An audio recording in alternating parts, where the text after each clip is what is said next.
Hi, this is Kerby Anderson. You know, each day we take on the tough issues and provide a biblical perspective to them. The topics we cover are wide-ranging.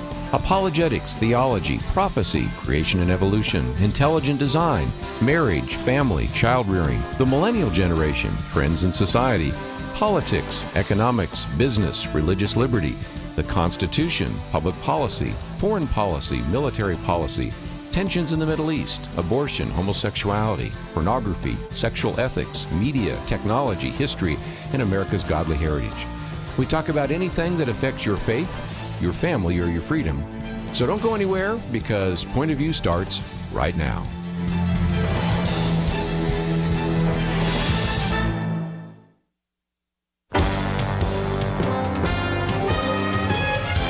Across America, live. This is Point of View.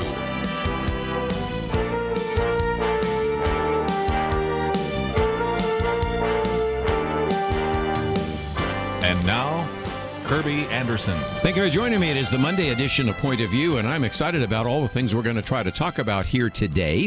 First of all, I wasn't necessarily going to start out by talking about the schools until I began to see that there are some really good articles about if we do open the schools, how can we do it in a safe manner? And given the fact that the general consensus, as illustrated even last night when they had a vote on Channel 8 News, should we open the schools? I mean, it was like 80+% of the individuals say, no, we shouldn't open the schools, and yet we do have pretty good evidence from a number of places around the world.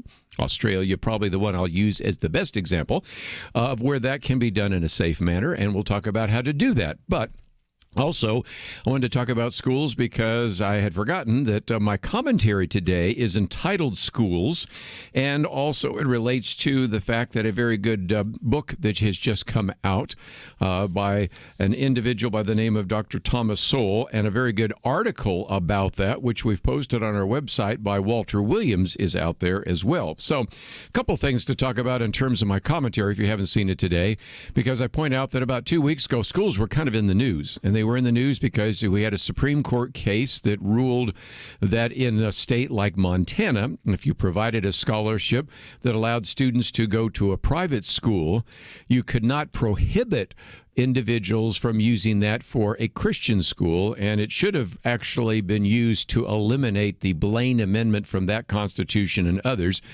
They didn't go that far, as we talked about on Friday, but nevertheless, that was the case. It was also the day in which Thomas Sowell, who I mentioned just a minute ago, released his latest book on charter schools and their enemies. Also, Kevin Williamson wrote a very good commentary based on that book, asking the question, what are schools for? And if that's not enough, the latest edition, which should be landing in your mailbox any day, also deals with the issue of schools, everything from homeschools to homeschooling and a variety of things having to do with public schools and the rest. So what we're talking about here is something that, of course, is sort of in the news right now, because a month from now, you would think that at least some school districts would actually have students in the classroom, but, you know, who can predict with this pandemic where we are in that regard? But, you know, one of the questions that was part of the Kevin Williamson column was actually a question asked in Thomas Sowell, who's, by the way, African-American. That's going to be important in just a minute, on the issue of charter schools, and that is, what is the key point? And the key point was summarized with just a few words. Schools exist for the education of children. Okay, if that's what you assume, why do schools exist? For the education of children. That if that's the goal, then any school, any program, any scholarship that advances that goal really should be sufficient. And we do know, and I'm going to give you some pretty good evidence for it in just a minute here, that students do much better in charter schools, they do much better in private schools, they do much better in Christian schools than they do in the public schools. So you might say, well, where's the pushback? Well, teachers' unions and education agencies don't control those other school choices, some more than others. I mean, they do have a limited control over charter schools and things like that, and that's why all the critical comments. If you've heard me speak on the issue of charter schools, yes, there is some level of control, but they don't necessarily have teachers' unions, and that's a deal breaker, of course, for most of the teachers' unions, and you can see where that takes us. But let's just recognize that the people that are harshly critical of charter schools, private schools, and Christian schools probably should not be throwing too many rocks, because they live in some pretty glass-enclosed houses. Because if you look at the National Assessment of Educational Progress, which has oftentimes been called the nation's report card, this is not a report card you'd want to send to your parents or have them look at, because it found that only a third of the kids graduating from high school, this is before the pandemic even made it worse, only a third, 37%, tested proficient or better in reading, and only a fourth, that's 1 out of 4, okay, proficient or better in math. Now, a lot of them do get a diploma. I wonder why, because they've demonstrated that they are not even working at the 12th grade level. And if that's not bad enough, they're now going to college, and the college is having to give them remedial education because they simply do not have the ability to function at the college level. So that brings me to one of the columns we've posted here today. It's the last one here, Charter Schools and Their Enemies. That is the title of the book by Thomas Sowell, who's African American, and it's written by Walter Williams, who's also African American. That shouldn't matter, but again, we're going to talk about what's been happening to the Black and Hispanic students. And since Walter Williams is at George Mason University looking at this, and Walter Williams has been at Hoover Institute, he points out that if you look at these charter schools, on the English language arts test, a majority of the charter school students, most of whom are Black or Hispanic, tested proficient or above. So that's pretty good. Their achievement ratio was nearly 5-to-1. On the mathematics test, 68%, that'd be basically 2/3 of the charter schools, 161 grade levels, had a majority of students testing proficient in the traditional public schools. And a direct quote that comes from the book is simply this: in a realm where educational failure has long been the norm, schools in low-income minority neighborhoods, this is a success, a remarkable success. What is equally remarkable is how unwelcome this success has been in many places. What has been especially remarkable is that it has been the most educationally successful charter schools that seem to have drawn the most hostility, both in words and in deeds. And so again, if we're going to keep throwing money at the public school system, at least the charter schools freed from some of the things that make other public schools a failure are very successful. For example, Thomas Sowell points out that in New York City alone, there are more than 50,000 students on waiting lists for admission to charter schools. If you want to go watch a video, it's called Waiting for Superman. And in that, you see these poor families hoping that they will draw the lottery, which will then allow them to put their child in a charter school or another particular school environment rather than the one that will consign that child to absolute educational failure. And so again, the per pupil expenditure tops about $20,000 a year. And if all the students on the waiting list were to be admitted to charter schools, that would translate into a $1 billion loss by the traditional public schools. So you can see immediately why the charter schools are perceived, though they still are public schools in the broadest sense of the word, but why they are perceived as a great threat to public schools and to teachers, and of course why you have seen everything from the head of the teachers union to the presumptive Democratic nominee for the presidency, Joe Biden, be very, very critical of charter schools. But then again, Thomas Sowell, remember again, he's African individual, said, we keep hearing that Black Lives Matter, but they seem to matter only when that helps politicians to get votes and when that slogan helps demagogues demonize the police. The other 99% of Black lives destroyed by people who are not police do not seem to attract nearly as much attention in the media. So again, the point he's making is that if you want to bring about a remarkable change almost instantaneously in some of these places where we have poverty and broken families, one way to do that is with charter schools. And yet the enemies to charter schools are huge and well-funded. We'll be right back.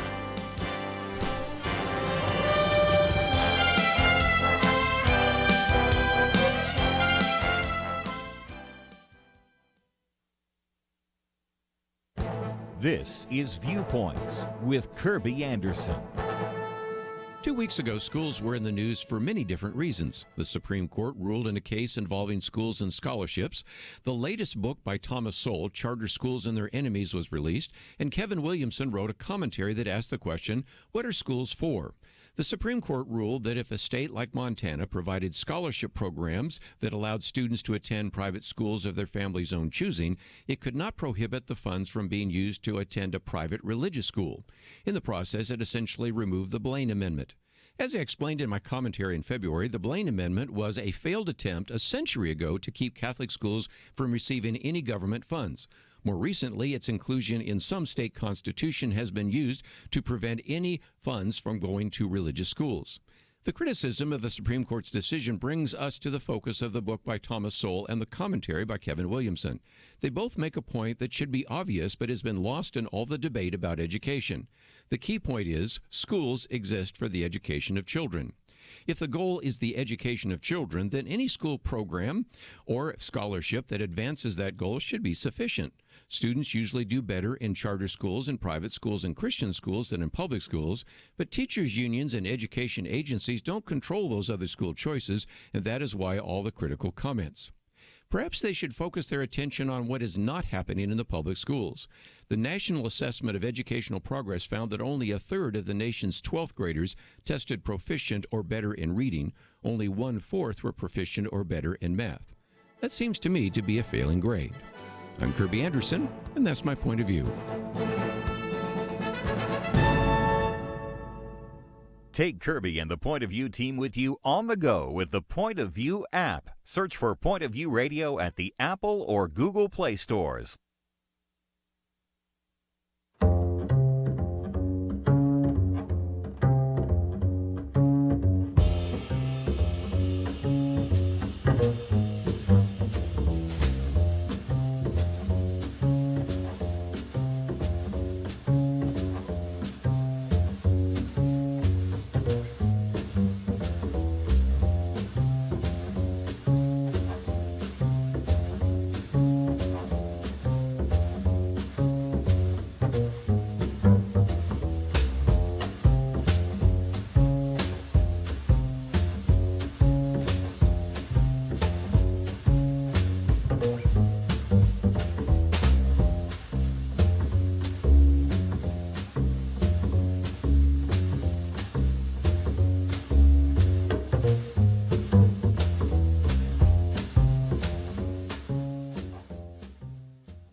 You're listening to Point of View, your listener-supported source for truth. Back once again, if you'd like to join our conversation, 1-800-351-1212. One of the questions I might ask is, do you think we should open the schools in the fall?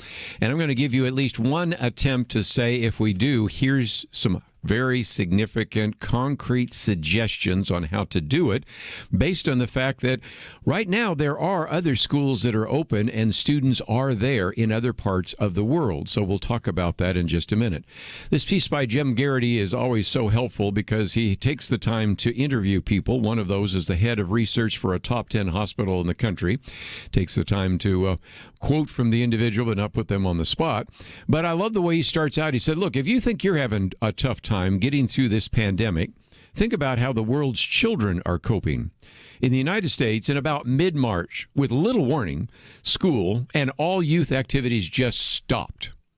Everyone muddled through with distance learning as best they could, a tool that in normal circumstances could be a useful addition to regular in-person classes, but is a poor substitute overall. All sports ended, all movie theaters closed, every indoor hangout from shopping malls to gyms is either closed or risky. Summer jobs are few and far between. Most summer camps are closed. Some kids are managing to get along with socially distanced playdates and Zoom hangouts, diverting even more of their lives online, a phenomenon many parents aren't thrilled about before the pandemic. You know, if you think about this, that goes back to my booklet on social media. Young people spend entirely too much time in front of a screen. It's a computer screen, it's a video screen, it's a movie screen, it's a screen on their phones, whatever it might be. And so he goes on to say, look, if you're old enough to have survived the 1918 pandemic, unless you are, our kids are really going through something completely different than anything we've even experienced, much less they.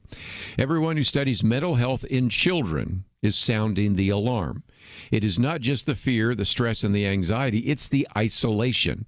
Again, my commentary that I've done on this, my booklet on loneliness in the pandemic, is a good illustration of what it does to adults. Just think about what it's doing to the children. To the extent we can get kids safely interacting with each other again, making each other laugh again, we need to do that. We cannot allow our kids to pay the price for grown-ups' ideological differences or fear of lawsuits. Yes, any reopening of schools will involve some element of risk. Our job as responsible grown-ups is to figure out how to mitigate those risks, not to throw up our hands and tell kids to basically just stay as shut-ins until the vaccine. That's not going to happen. This is going to be with us for some time. We're talking about a marathon, and anybody that says the vaccine is around the corner hasn't paid attention to the fact that the 2 vaccines now they're going into the next trials. Probably, if everything works well, and there's no reason to believe that it will, this time next year we might be talking about that vaccine. Might.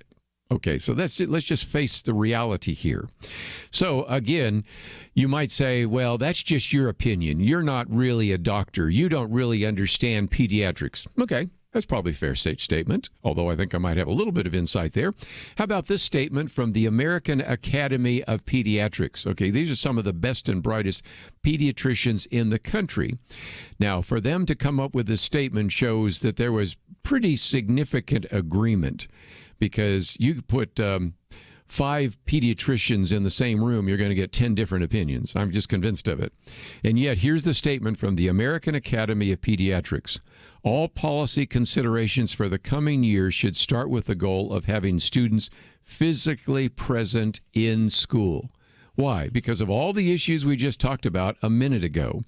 Now, again, what about some of the other examples?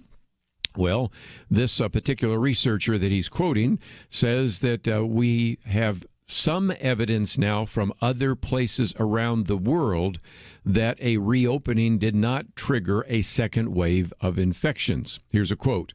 Australia is a good place to study for several reasons. It's midwinter there, so they're in the middle of their school year. They have a very good public health and reporting infrastructure, and the schools and communities are comparable to what we have here.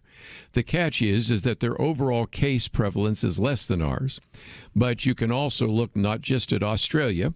Let's now look at the Netherlands. Let's look at the United Kingdom. And you can begin to see that what you're dealing here is something that can be done. Now, again, here's another quote. Rather than isolating individual kids from each other, the schools that have successfully reopened are isolating cohorts. That is, children stay together with the same class all day rather than mixing with other classes in their grade at lunchtime or recess. That's going to be difficult. I understand that, but let's, recognize what we are dealing with when we mix all sorts of kids all together. When they're in the classroom, the guidelines from countries that have reopened are pretty consistent. Space the students' desks as far apart as feasible without forcing some students to stay home, which in some cases is kind of a meter apart. Keep the teachers separated from the front row as far as feasible because our adults are more risk than children. And if one teacher teaches math and another teaches reading, have the teachers move instead of the children. Have music, art, and other activities in a regular classroom instead of sending them from one room to another. Large group activities such as chorus and assemblies are going to have to be canceled. Maybe they can be done online. So here's 4 points of best practice, which we'll mention before we take a break. Number 1, open the school year in phases. If your school is kindergarten through 5th grade, start with just the 1st and 5th grades the first week, add 2nd and 3rd grades, then all grades attend school after that. So phase it out, see how it's working. That makes a lot of sense. So open the school year in phases. Number 2, stagger drop-off and pickup times, maybe 5 or 10 minutes apart per grade. This means a little more inconvenience for parents and siblings because then you'd have to come through and then come through again. Got it. I mean, I know that would be a problem. But again, this is an attempt to try to reduce the mixing of all the students. Number 3. This is now more for junior high school and high school. Keep the corridors in junior high and high school one way. That also greatly reduces the number of students coming into contact with each other. Passing times might be staggered by grade to reduce the number in the halls at any one time. And again, their schools are trying to minimize the number of times middle and high schoolers change classes. And they're contemplating having the teachers move from classroom to classroom. That may not always be possible, but it's at least one idea. Clearly, this wouldn't work in every situation. Some classrooms might have particular equipment needed for instruction. That'd be the science lab, might be the shop class, home economics. Do they even teach that anymore? I wish they did, but I don't know. Gym, art, library, music. You can kind of figure out there's going to be some complications there. And if high schools do go with a one-way hallway options, this means teens will need, obviously, a little bit more time between classes. But better than keeping them at home and kidding ourselves that they're actually getting any kind of work done while they're staring at their computers all day. And then finally, 4th point, few countries are forcing elementary school-aged children to be masked. More are asking secondary school children to do so. Much as we'd like to be able to say otherwise, masks only make a small difference, but they do make a difference, mainly by reducing the potential for an asymptomatic person to spread an infection. By the way, we are going to have next hour Jim Denison with us, and although we're going to focus most of our time and attention on some of his white papers on what does the Bible say about racism, he also has written a very good piece on just how to answer some of the medical arguments that are oftentimes surfacing in Twitter and Facebook and others about, well, masks don't do any good. Well, we've got pretty good evidence that they do, and that's a good example of that as well. Well, if nothing else, if you're a school board member or school administrator, spend this week looking over all the guidelines and reports from Ireland, from the UK, from Denmark, from Australia, from the Netherlands, and you'll begin to see that, you know what, I think we can honestly do this. And if we are serious about reopening the schools, this will be good not only for the education of our children, but even more so for their mental health, because they are now in isolation, and that's not a good thing. So let's take a break, and when we come back, we'll get into a couple of issues. I'm going to put the next theme into further evidence that President Donald Trump is trying to lose the election. He's going out of his way to say and do things that just aren't going to be helpful come November. So we'll talk about that. Also do want to talk about whether or not this Goya paranoia is appropriate. As you may know, the CEO of Goya said some nice things about Donald Trump, and cancel culture has come after him. So we've got some more to cover, and we'll get into a couple more issues, but take the time to visit the website, pointofview.net. We still have that $100,000 matching fund on the table. And now, between now and Wednesday, when that will expire, we have less than 10,000 to go. So I think it's 9,500. So if you've been waiting to the last few days to help us and put us over the top, this would be a good time to visit the website, pointofview.net. We'll be right back.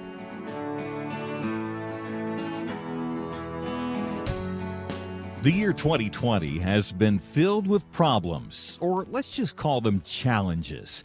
Before I get into that, we want to thank you. We just passed the end of our fiscal year, and many stepped up in a very big and sacrificial way, showing just how much they believe that Point of View is needed as we head into the last half of this year. And that's where our new challenge comes in. At the last minute, a friend stepped up with a surprising $50,000 matching challenge, and listeners matched it. But after that, yet another friend, knowing how important this year is, put down another $50,000 challenge, and because we were so close to deadline, said we could extend it just a bit to July 15th. As our nation deals with so many issues, make sure that Point of View can be a strong voice for truth by helping us complete that second match. Double your investment by giving at pointofview.net/time or call 1-800-347 5151. The clock is ticking. Pointofview.net/time. That's TIME, pointofview.net/time, or 800-347-5151. Point of View will continue after this.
You are listening to Point of View.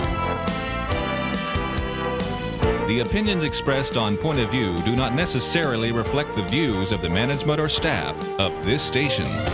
And now, here again, is Kerby Anderson. Final half hour before we get into the great conversation we're going to have with Jim Denison today, looking a little bit at some of the medical arguments for wearing masks, but mostly focusing our time and attention for the entire hour on racism, tearing down statues, and some excellent white papers that the Denison Forum have produced. And we'll also talk about one of the other very good pieces that came out on the whole issue of the different opposing narratives about racism.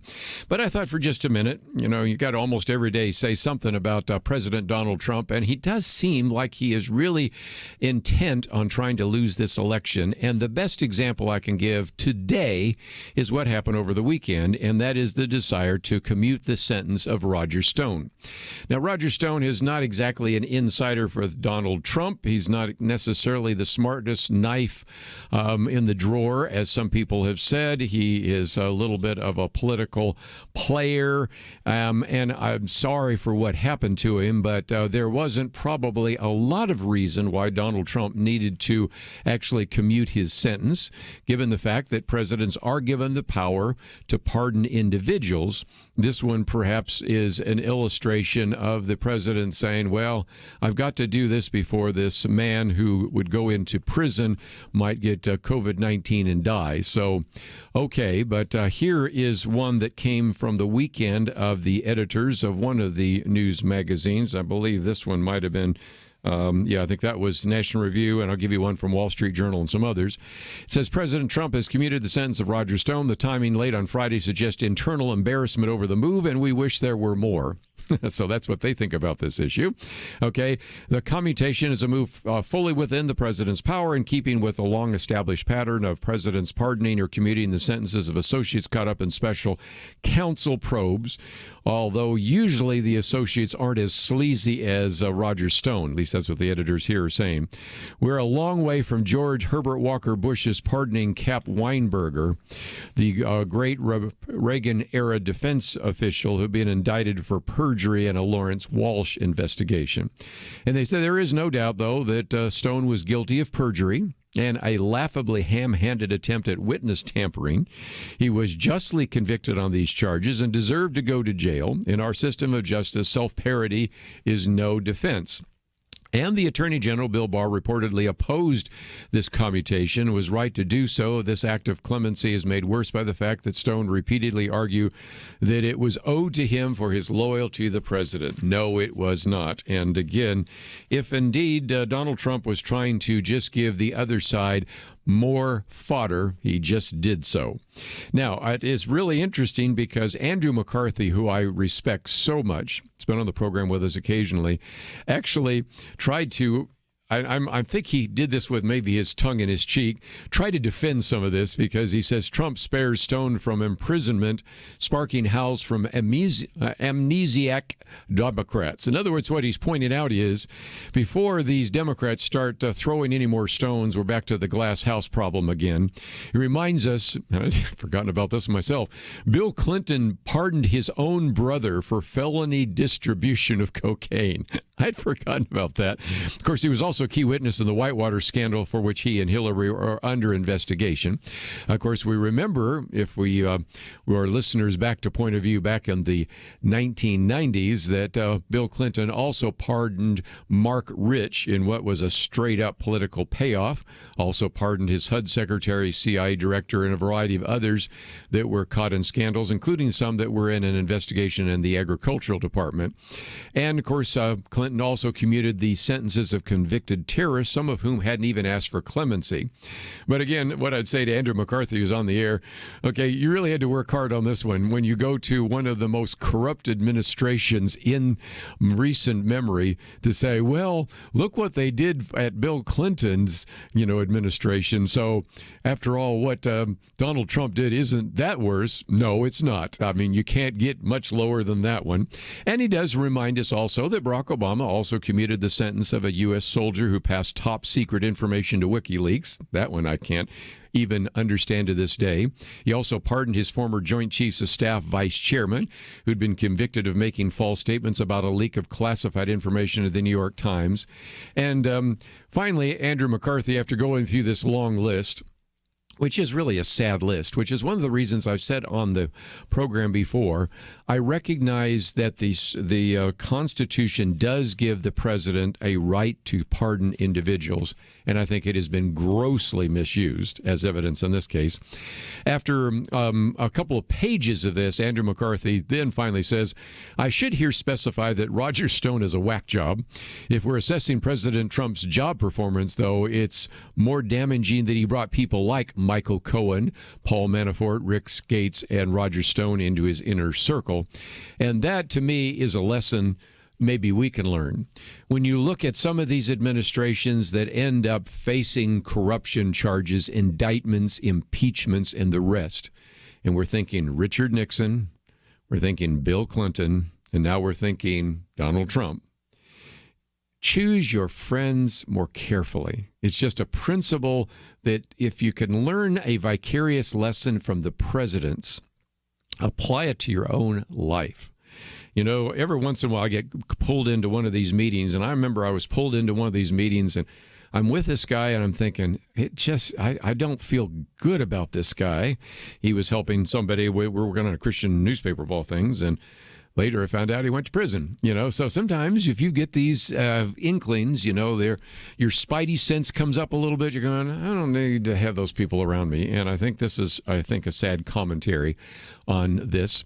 Not that you want to hear one more thing about Roger Stone, but I'll give this to you from now the Wall Street Journal. And you got to love the editors here. They say this for President Trump's commutation of Roger Stone's 40-month prison sentence late Friday. At least he did it during an election campaign so voters can add this to the ledger of character issues they take into the voting booth. Like everyone else about this presidency, its scandals, real and imagined, are public. Yeah, that's true. And then went on to say the commutation spared Mr. Stone from having to report to prison on Tuesday, where the 67-year-old would have been vulnerable to COVID-19. But Mr. Trump didn't issue a full pardon, which means Stone's felony conviction stands, and so does his appeal. So it's bad Mr. Trump let Mr. Barr spend political capital to recommend a lighter prison sentence, only to commute that sentence later. Mr. Trump tends to do that to people who work for him. And again, a sad lesson. And if you were going out of your way to try to lose the election in November, this is just one more example of that. And as they end the piece here, they point out that the Speaker of the House, Nancy Pelosi, claims to be so upset by the Roger Stone commutation that she's considering legislation to restrict the president's pardon power. She surely knows that no Speaker of the House is above the law, which means Article 2 of the U.S. Constitution that makes the pardon power as close to categorical as anything in the great document.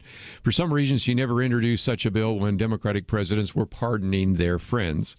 And, of course, we can recognize that all the criticism that the president's going to receive from Democrats come from, as Andrew McCarthy pointed out, they seem to have some amnesia.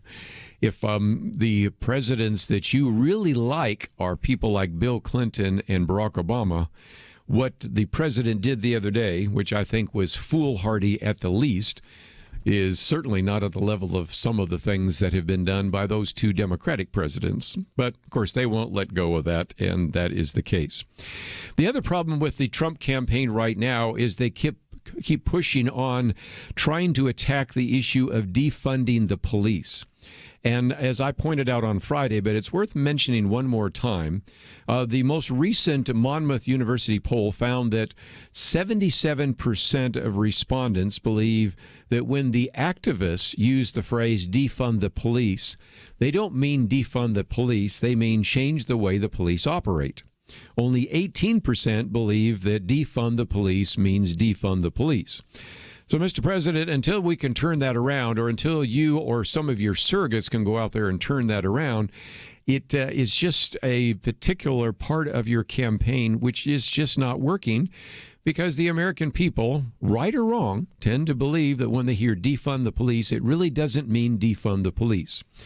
If you wanted to point to a very concrete example of what it really means, go to the Seattle City Council the other night, where you actually had 7 of the 9 members, making it veto-proof, and the Seattle City Council actually did approve a proposal to cut the police budget by 50%.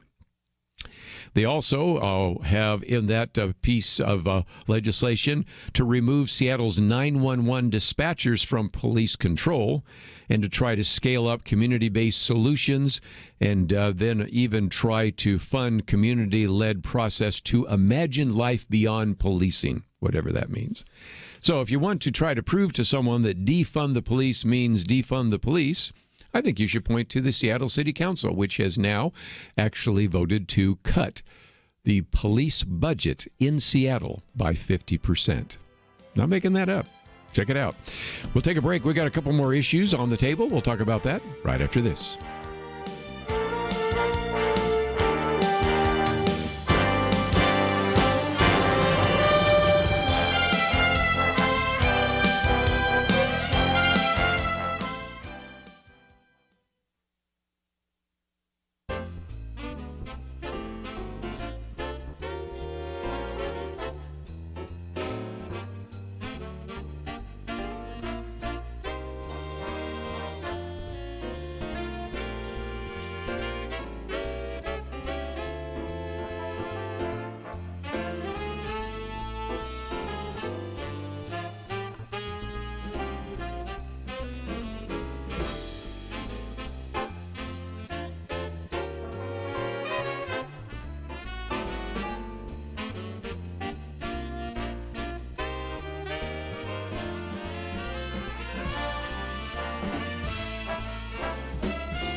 Now, back to Point of View, your listener-supported source for truth. Here's a trivia question. Who's Bob Inanu, and why should you care?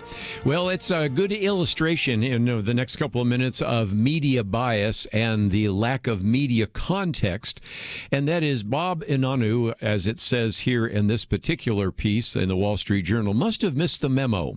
If you're invited to the White House to take part of an innocuous policy event, make sure you say nothing nice about the building's current resident. And of course, it would be President Donald Trump. In case you do not know, on Thursday, Bob Inanu, who is the CEO of Goya Foods And again, if you're Hispanic, right, you love the frijoles blancos, right, and all sorts of other great things that you can get, pink beans, white beans, and green pigeon beans, and all sorts of stuff. Anyway, Goya Foods is probably well known to a lot of our Hispanic or Hispanic-loving eateries and things like that. And he's at the launch of the White House, and it's part of this Hispanic Prosperity Initiative. And he even announced that his company was going to donate 1 million cans of chickpeas to the food banks. And what a great action item. Then, in the midst of going to the microphone, Bob Inanu, who's the CEO of Goya Foods, says, "Today it gives me great honor," and then before interrupting himself, "and by the way, we're all truly blessed at the same time to have a leader like President Trump, who is a builder, and that's what my grandfather did. He came to this country to build, to grow, to prosper, and so we have an incredible builder, and we pray for our leadership and our president, and we pray for our country that he will continue to prosper and to grow." That statement made if Barack Obama is the president is so innocuous as to be not even reported. That statement, even if George W. Bush were president, probably might have gotten a blip on Twitter or Facebook, probably not there as well. But because he said that to President Donald Trump, you know what happens next. Progressive VIPs lit up social media with denunciations and calling for a boycott of Goya Foods. Okay, here we go. And the largest Hispanic-owned food company in the country, much of the press, meanwhile, treated the episode as if he had actually broken some unspoken code. The assumption being that all Hispanic Americans must hold the same media-approved opinion of Donald Trump, which would be a negative.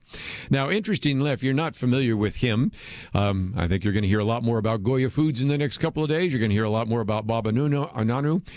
His family immigrated to the United States, actually from Spain in the 1930s, and he reminded his critics that he has participated in similar events with Barack Obama and Michelle Obama. His remarks to President Trump only appear partisan through, he said, the jaundiced lens of resistance progressivism.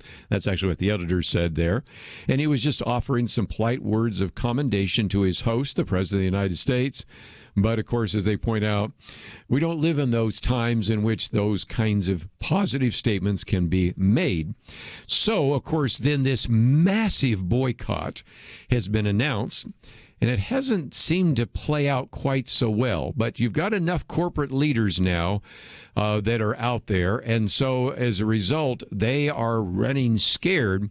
So Bob Inanu said, you know what, I'm not apologizing. And why should he? He was making a statement that anybody else would.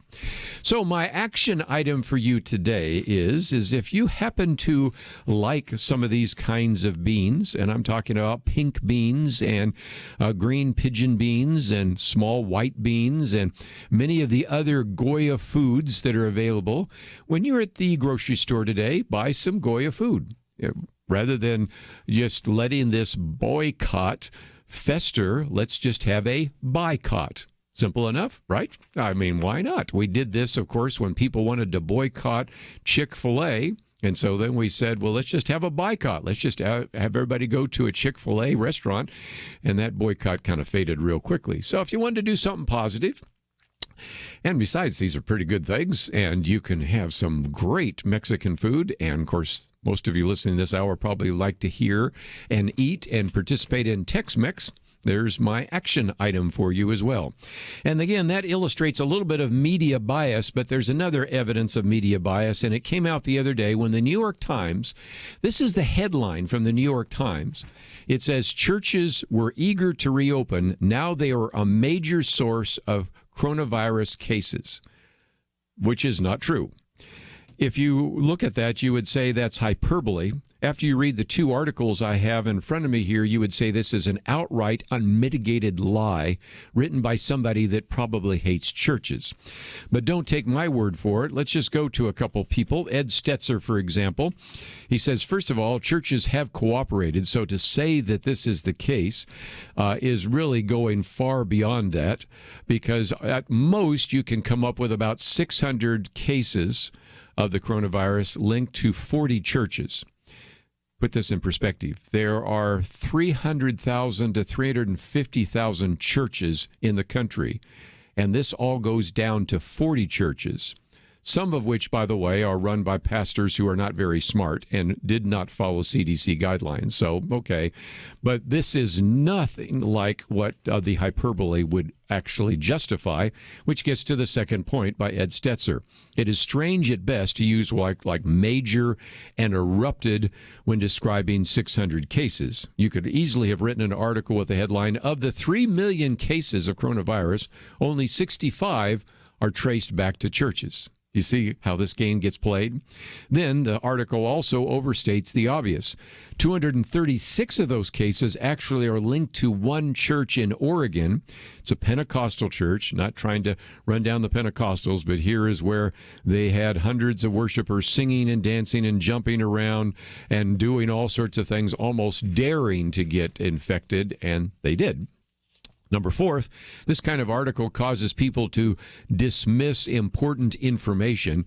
He says, I'm a subscriber to the New York Times. Good journalism matters, and good journalism needs context. There are over 300,000 churches in the United States. The overwhelming majority are doing amazing in their COVID response. And finally, as he points out, the article simply misses the point. One of the other people we've had on the program is a man by the name of Tim Challies. He's been on a number of times. He wrote this piece as well, in which he says, if you look at this, he can see that if you really go back and look at the cases, it really is the Greystone Baptist Church in West Virginia, which made masks optional. It's 51 cases to the one in Oregon. And then there were a couple of other cases that were local. And then Kennecott Camps, because they have huge camps and lots of kids, they have 80 cases. And that's it. That's all you got. And again, he uses the same kind of thing. He said, now, wait a minute. America has 3 million plus cases of coronavirus. He says a little math shows that even according to their own numbers, churches represent the tiniest sliver of that total, representing 0.02%. He says it's hard to know how many churches there are in the United States, but it could be around 350,000. So he uses a number a little bit bigger than Ed Stetzer. And then the Time traced it back to nearly 40. So 40 out of 350,000, I think you can see the point. And that is that whoever wrote the headlines did it in a way to make churches look guilty of something they were not guilty of, and simply ignored. If you have so many churches actually meeting, the churches are probably doing better, and they are not a major source of coronavirus cases. But that's not what showed up in the New York Times, and it's not what showed up in the Drudge Report. So this is once again why I'm going to do a commentary on it, and once again why we encourage you to exercise some discernment. If you wanted evidence of fake news, this headline is a classic example. And we've got blog posts, we've got Christianity Today, we've got Ed Stetzer, we've got Tim Challies, and a number saying this is ridiculous and it is irresponsible. Maybe that's a good reason to listen to Point of View, or maybe even to join with us. We still have our matching fund on the table, and we'll come back and talk with our good friend, Dr. Jim Denison, right after this. The year 2020 has been filled with problems, or let's just call them challenges. Before I get into that, we want to thank you. We just passed the end of our fiscal year, and many stepped up in a very big and sacrificial way, showing just how much they believe that Point of View is needed as we head into the last half of this year. And that's where our new challenge comes in. At the last minute, a friend stepped up with a surprising $50,000 matching challenge, and listeners matched it. But after that, yet another friend, knowing how important this year is, put down another $50,000 challenge, and because we were so close to deadline, said we could extend it just a bit to July 15th. As our nation deals with so many issues, make sure that Point of View can be a strong voice for truth by helping us complete that second match. Double your investment by giving at pointofview.net/time or call 1-800-347-5151. The clock is ticking. Pointofview.net/time. That's TIME. Pointofview.net/time or 800-347-5151. Point of View will continue after this.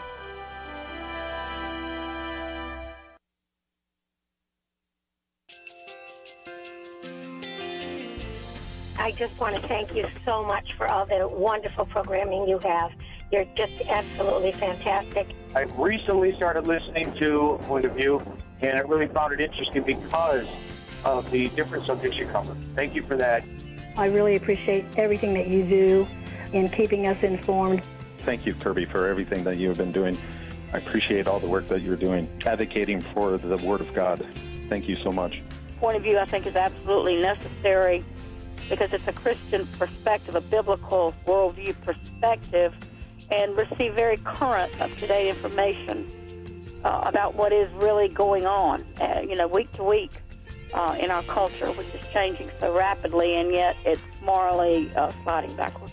Yeah, I'm just, first of all, I thank you guys. Y'all's program is wonderful, and enjoy it every day. I learn so much every time I listen to it.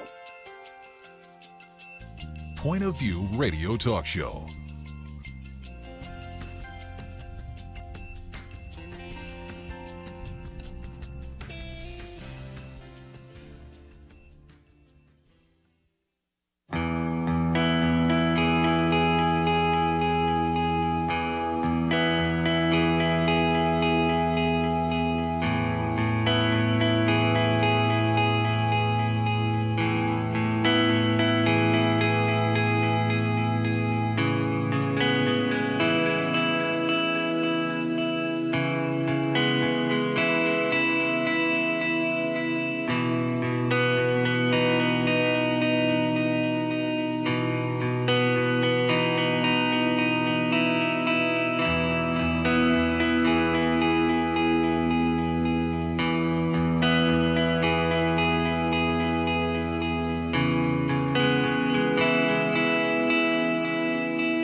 Hi, this is Kerby Anderson. Each day we take on the tough issues and provide a biblical perspective to them. The topics we cover are wide-ranging: apologetics, theology, prophecy, creation and evolution, intelligent design, marriage, family, child-rearing, the millennial generation, friends and society, politics, economics, business, religious liberty, the Constitution, public policy, foreign policy, military policy, tensions in the Middle East, abortion, homosexuality, pornography, sexual ethics, media, technology, history, and America's godly heritage.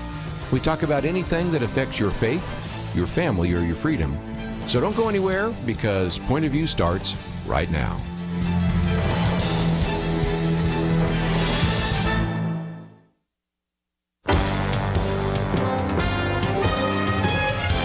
Across America, live. This is Point of View.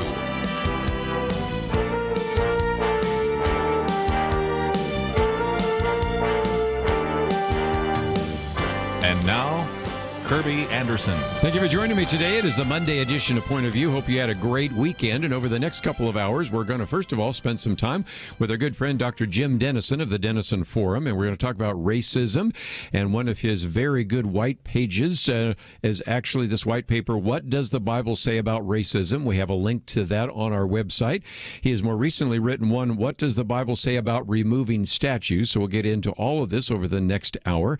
I might just mention, in addition to his white papers that we have links to, and of course you can simply go to the denisonforum.org to find many of those, but we just try to make it easy for you. Also posted a piece by Scott Allen, two opposing narratives about race. Probably won't talk much about it today, other than to give that to you as well, because he talks about, if you will, the revolutionary narrative, which he calls, and of course, something which is actually used quite often, called critical race theory. And you will find that in the public schools and universities and the media and entertainment industry and all the rest. And I wanted you to be able to have that article, and later on, as his book comes out, Why Social Justice is Not Biblical Justice, we'll probably get into that with him. And he contrasts that to what you might call the preservation narrative, which affirms the goodness of the principles on which this country was founded, but seeks to preserve them by trying to reform our systems and institutions. So I wanted you to know that some of that material is available on the website, and we are going to spend some time today talking about the subject of racism and statues. A little bit later, I might just drop in for a few minutes, because also one of the tremendous benefits of subscribing to the Denison Forum is Jim Denison sometimes will bring some great material and information to you. And a while back, he posted a piece on answering the 4 medical objections to wearing a mask. And perhaps you have some questions about that, or if you've been out on Twitter and Facebook seeing some of the arguments being made, and we thought we might update you on some of that as well. Jim Denison, of course, is the founder of the Denison Forum. His daily article and podcast reach just an enormous number of people. It's always a privilege to have him on the program. Holds a PhD as well as a Master of Divinity from Southwestern Baptist Theological Seminary. And Jim Denison, always great to have you on the program. Kerby, so glad to be back with you again today, my friend. What a privilege. Let's, if we can, get into this difficult topic of racism. We'll be the first to admit that we are not African American, not Hispanic American, but we can still say, what does the Bible have to say about this issue? And it seems to me that the first issue is to really get a proper definition of racism, because there almost seems, Jim, to be a demand for more racism than the supply. So as a result, a lot of things get called racism that aren't. I've got in front of me here all sorts of basically hate crime hoaxes that just came out over the weekend, where various people said they had racist notes put on their car in their mailbox, and turns out they wrote them themselves. So in some respects, we got to be careful, because sometimes the word racism gets overused, doesn't it? Yeah, it does. It's become, as you know, Kerby, one of those issues today where if I can accuse you of being a racist, I win. I mean, just automatically.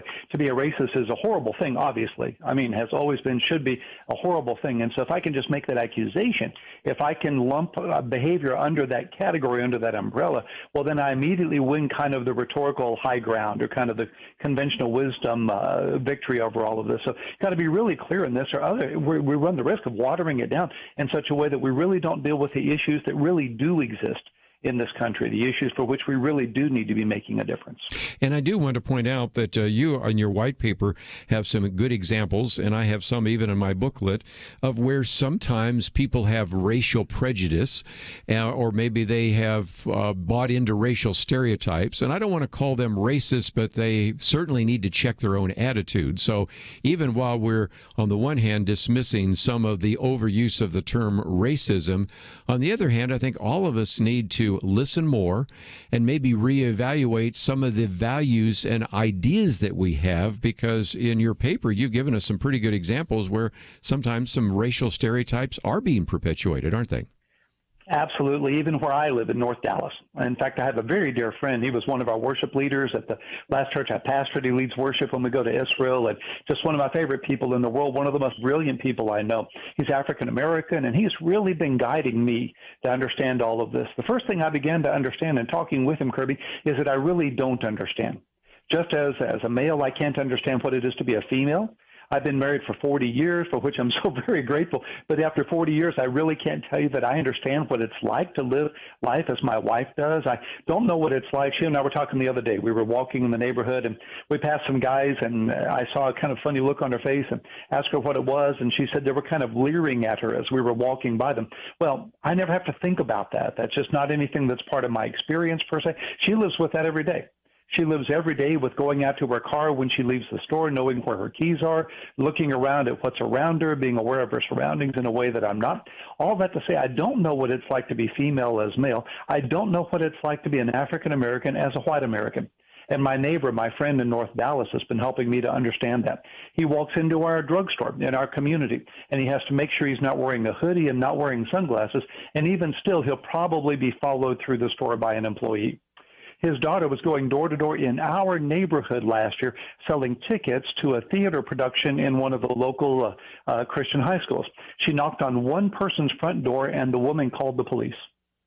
My friend had to go over to that house and explain to the police what her daughter was doing and knocking on doors to sell theater tickets in my neighborhood last year.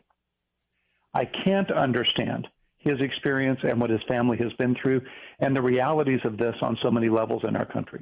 And again, one of the things you just mentioned, sometimes you go walking with your wife, but lots of times you go walking by yourself. And I do know of an African-American man that told me, when I go walking in the neighborhood, I bring my daughter. Because when I walk as an African-American man, and he's about my size already, that can be a little intimidating, even if you're white or black.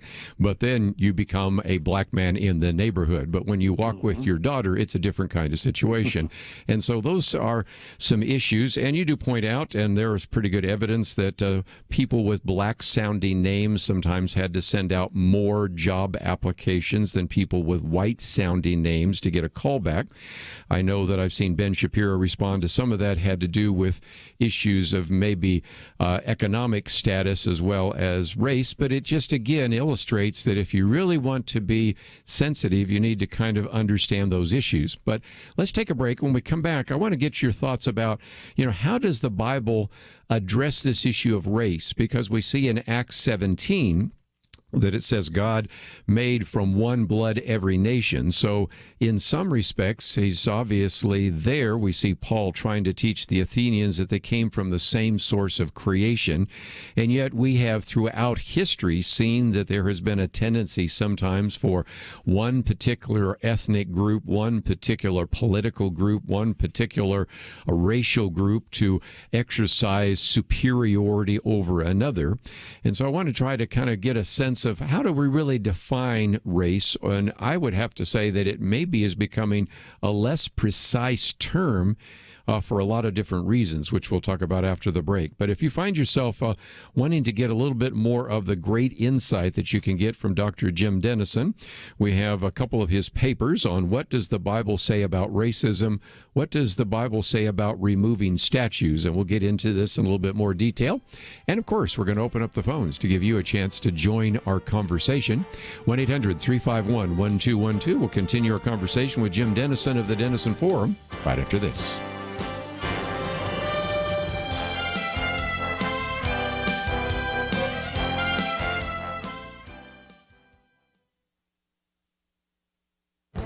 This is Viewpoints with Kerby Anderson. 2 weeks ago, schools were in the news for many different reasons. The Supreme Court ruled in a case involving schools and scholarships. The latest book by Thomas Sowell, Charter Schools and Their Enemies, was released, and Kevin Williamson wrote a commentary that asked the question, what are schools for? The Supreme Court ruled that if a state like Montana provided scholarship programs that allowed students to attend private schools of their family's own choosing, it could not prohibit the funds from being used to attend a private religious school. In the process, it essentially removed the Blaine Amendment. As I explained in my commentary in February, the Blaine Amendment was a failed attempt a century ago to keep Catholic schools from receiving any government funds. More recently, its inclusion in some state constitution has been used to prevent any funds from going to religious schools. The criticism of the Supreme Court's decision brings us to the focus of the book by Thomas Sowell and the commentary by Kevin Williamson. They both make a point that should be obvious but has been lost in all the debate about education. The key point is schools exist for the education of children. If the goal is the education of children, then any school program or scholarship that advances that goal should be sufficient.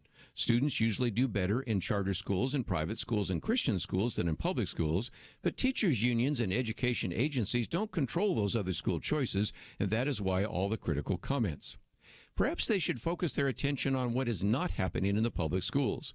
The National Assessment of Educational Progress found that only a third of the nation's 12th graders tested proficient or better in reading. Only 1/4 were proficient or better in math. That seems to me to be a failing grade. I'm Kerby Anderson, and that's my point of view. Take Kerby and the Point of View team with you on the go with the Point of View app. Search for Point of View Radio at the Apple or Google Play stores.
You're listening to Point of View, your listener-supported source for truth. Continue our conversation today with Dr. Jim Denison, and if you'd like to know more about the Denison Forum, simply go to denisonforum.org, and a little bit later we'll talk about all the great resources there, and I do encourage you to get the daily article, as well as maybe sign up for his podcast, get some of the books and booklets, and even these white papers here. What does the Bible say about racism? Talk about this kind of concept of race. I do sense that is becoming a less precise term for a variety of reasons. First of all, the interracial marriages and things of that nature. My daughter's with me today, and we were with a friend of hers, and I said, tell me his background. Well, his father was half black and half white. His mother was half Hispanic and half Native American. So if he were to fill out a census, he could actually check 4 different boxes. And you think of Tiger Woods, Thai, black, white, Chinese, Native American. I mean, in some respects, race has not become quite the precise term that it was maybe a few centuries ago. What are your thoughts? Absolutely. And in addition to that, really depends on how we want to look at language here. And it's back to your point before the break. We're all part of one race, the human race. We're all descended from Eve, according to Genesis 3:20. She's the mother of all living. We're all obviously created by the same Creator. We're all descended from the same parents, and again from Noah and his family after the flood.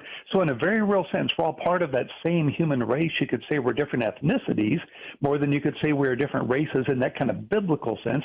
But then in more of a biological sense, it's exactly as you're saying. There has been so much intermarriage over the years, and of course, biological reproduction across racial lines. minds that it's becoming more difficult for a person to say that they are only one race or only another.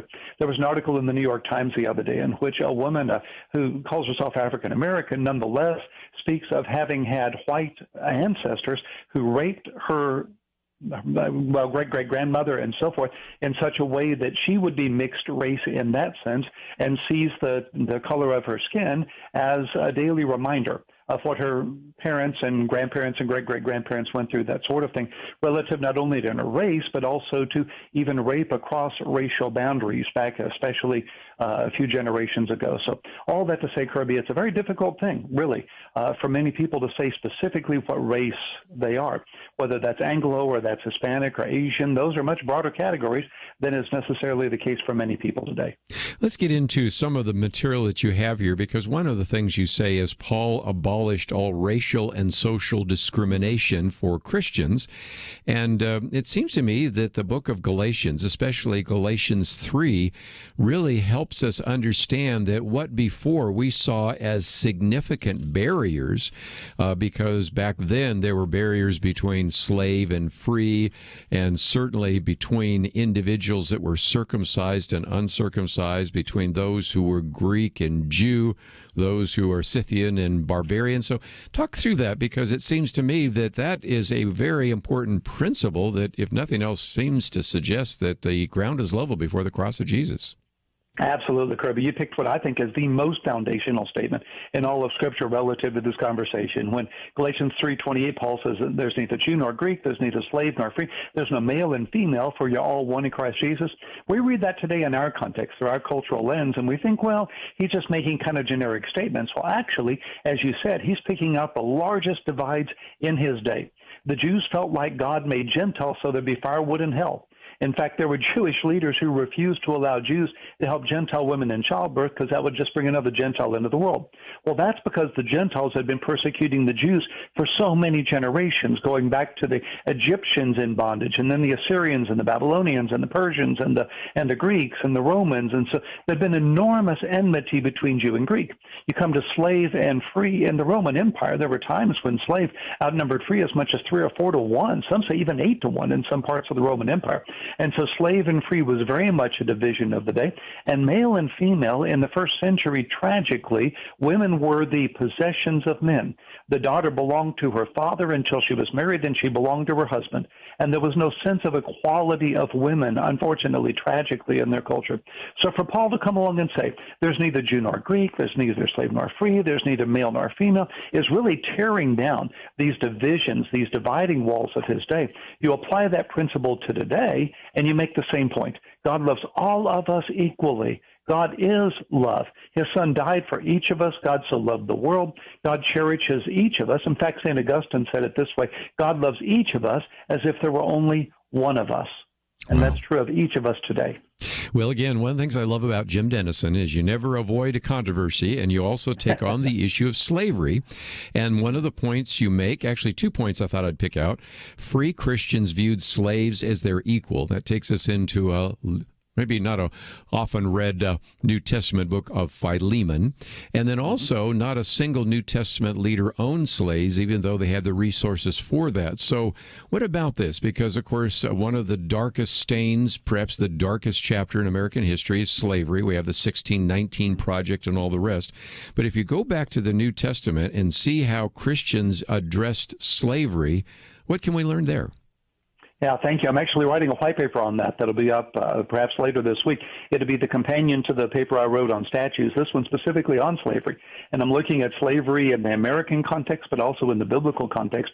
And as you point out, in the New Testament, not one New Testament leader owned slaves. Paul did his best to get a slave to be released. But the other thing to understand is that slavery in the ancient world was a very different thing than slavery in the American context. Slavery in the ancient world was not based on race.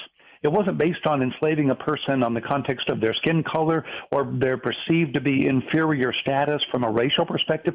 You got enslaved in 3 ways in the ancient world. You were either conquered in military battle, or you were purchased as some kind of a loan or paying off a loan or some kind of economic depravity, or third, you sometimes, strange as it is to say, enslaved yourself to a wealthy person so as to attain some kind of educational benefit and advancement. A lot of the doctors in the Roman world were slaves. A lot of the lawyers were slaves.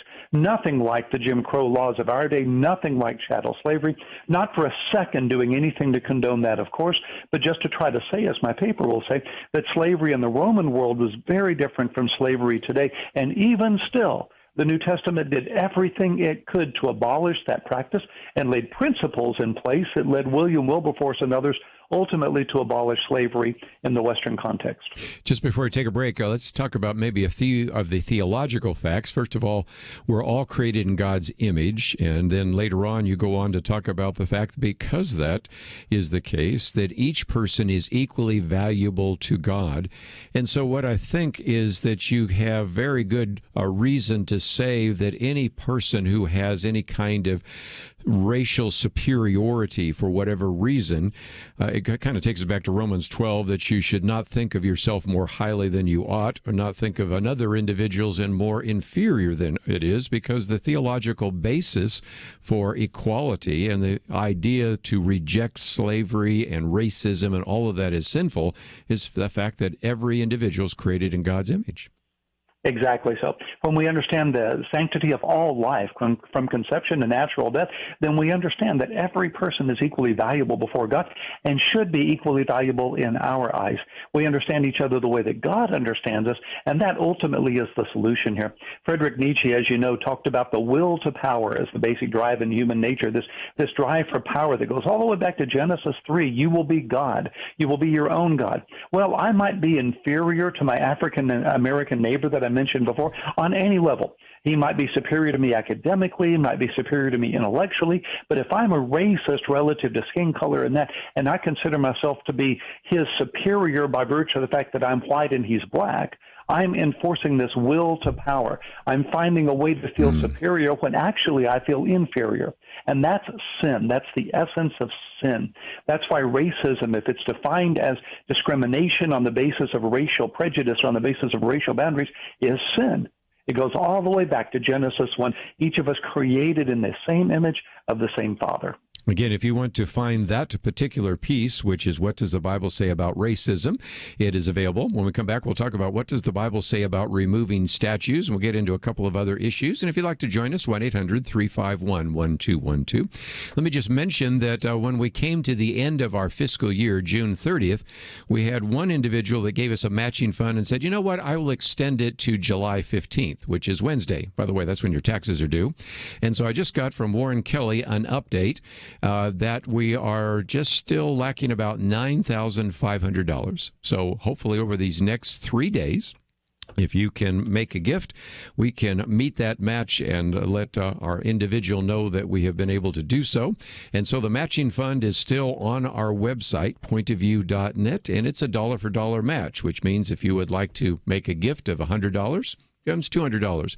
A gift of $500 becomes $1,000, and we're hoping to finish that off. And we have between now and Wednesday to finish that. So if you can help us out, we would greatly appreciate that. We come back, we're going to encourage you to go to the website denisonforum.org. We'll talk about some of the resources there, and you'll also find this new article, which I've just had a chance to look over. What does the Bible say about removing statues? All the great material from the Denison Forum. We'll be back right after this. The year 2020 has been filled with problems, or let's just call them challenges. Before I get into that, we want to thank you. We just passed the end of our fiscal year, and many stepped up in a very big and sacrificial way, showing just how much they believe that Point of View is needed as we head into the last half of this year. And that's where our new challenge comes in.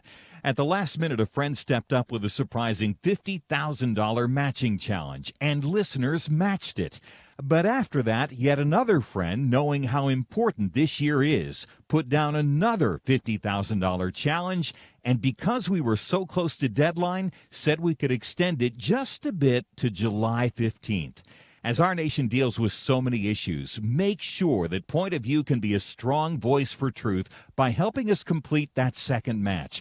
Double your investment by giving at pointofview.net/time or call 1-800-347 5151. The clock is ticking. Pointofview.net/time. That's TIME, pointofview.net/time, or 800-347-5151. Point of View will continue after this.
You are listening to Point of View.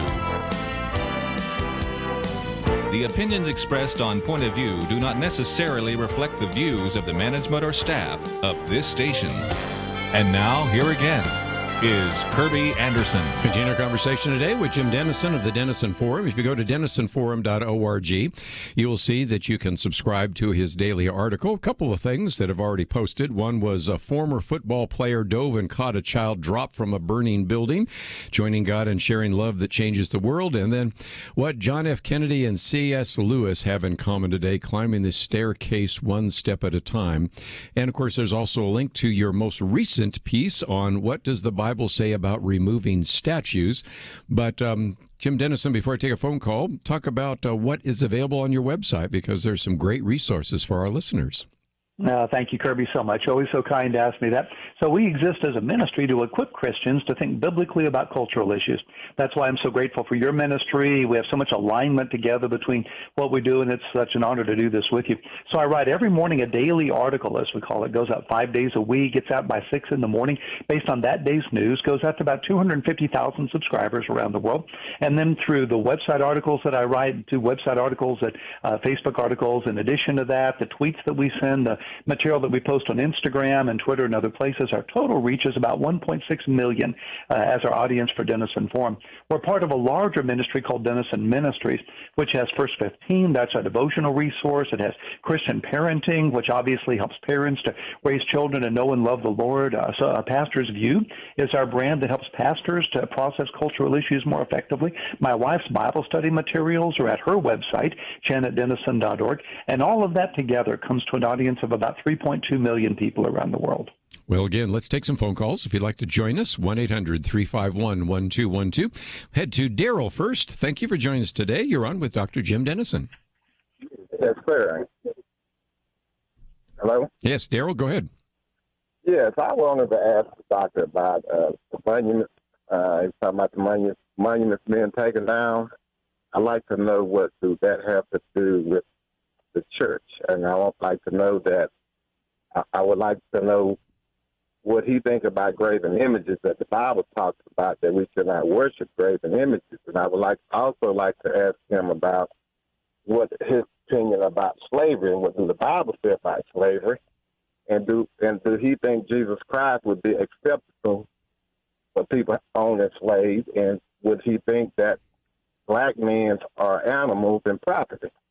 I'd like to hear his comment about that. Okay. Well, quite a few issues. Of course, one of those relates to what we're going to talk about in just a minute. What does the Bible say about statues, and are those graven images and those kinds of things? And then, of course, you have already a very good piece that's part of the section on racism, but later in the week, you'll have a whole section just on the issue of slavery. But there is some material in that piece on what does the Bible say about racism. But I'll let you kind of pick. There's about 2 or 3 different articles there that you can kind of jump to immediately, Jim.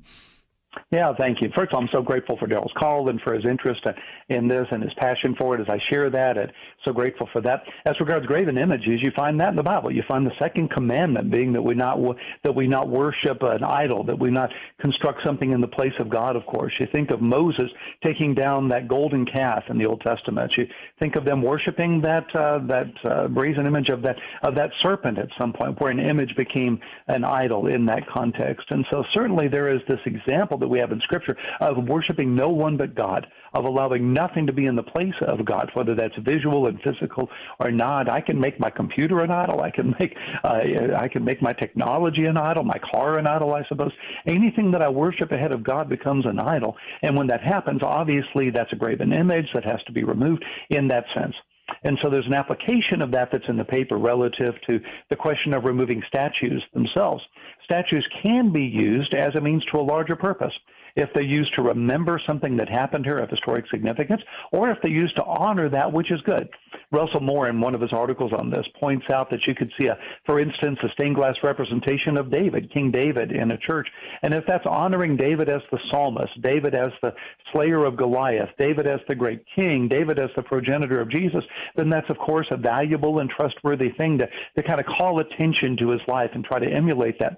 If the stained glass was calling attention to David's sin with Bathsheba, then obviously it'd be endorsing that which we must prohibit and must dishonor. And so it goes to the purpose behind that statute. Is that statue of Robert E. Lee there to try to celebrate his Christian faith and his commitment to civility, or is it there to celebrate rebellion and slavery and racism? So depends on what the statue was constructed to accomplish and how it's understood today as to whether it's a graven image that ought to be removed or whether it's a kind of act of art that ought to be used for a larger purpose. And again, you have 5 biblical principles. One is idolatry is sin, and you take on that issue of Exodus 20, but also remembering our history is vital. But then it gets into the contentious ones about, what might inspire some people could possibly offend others in terms of those actions.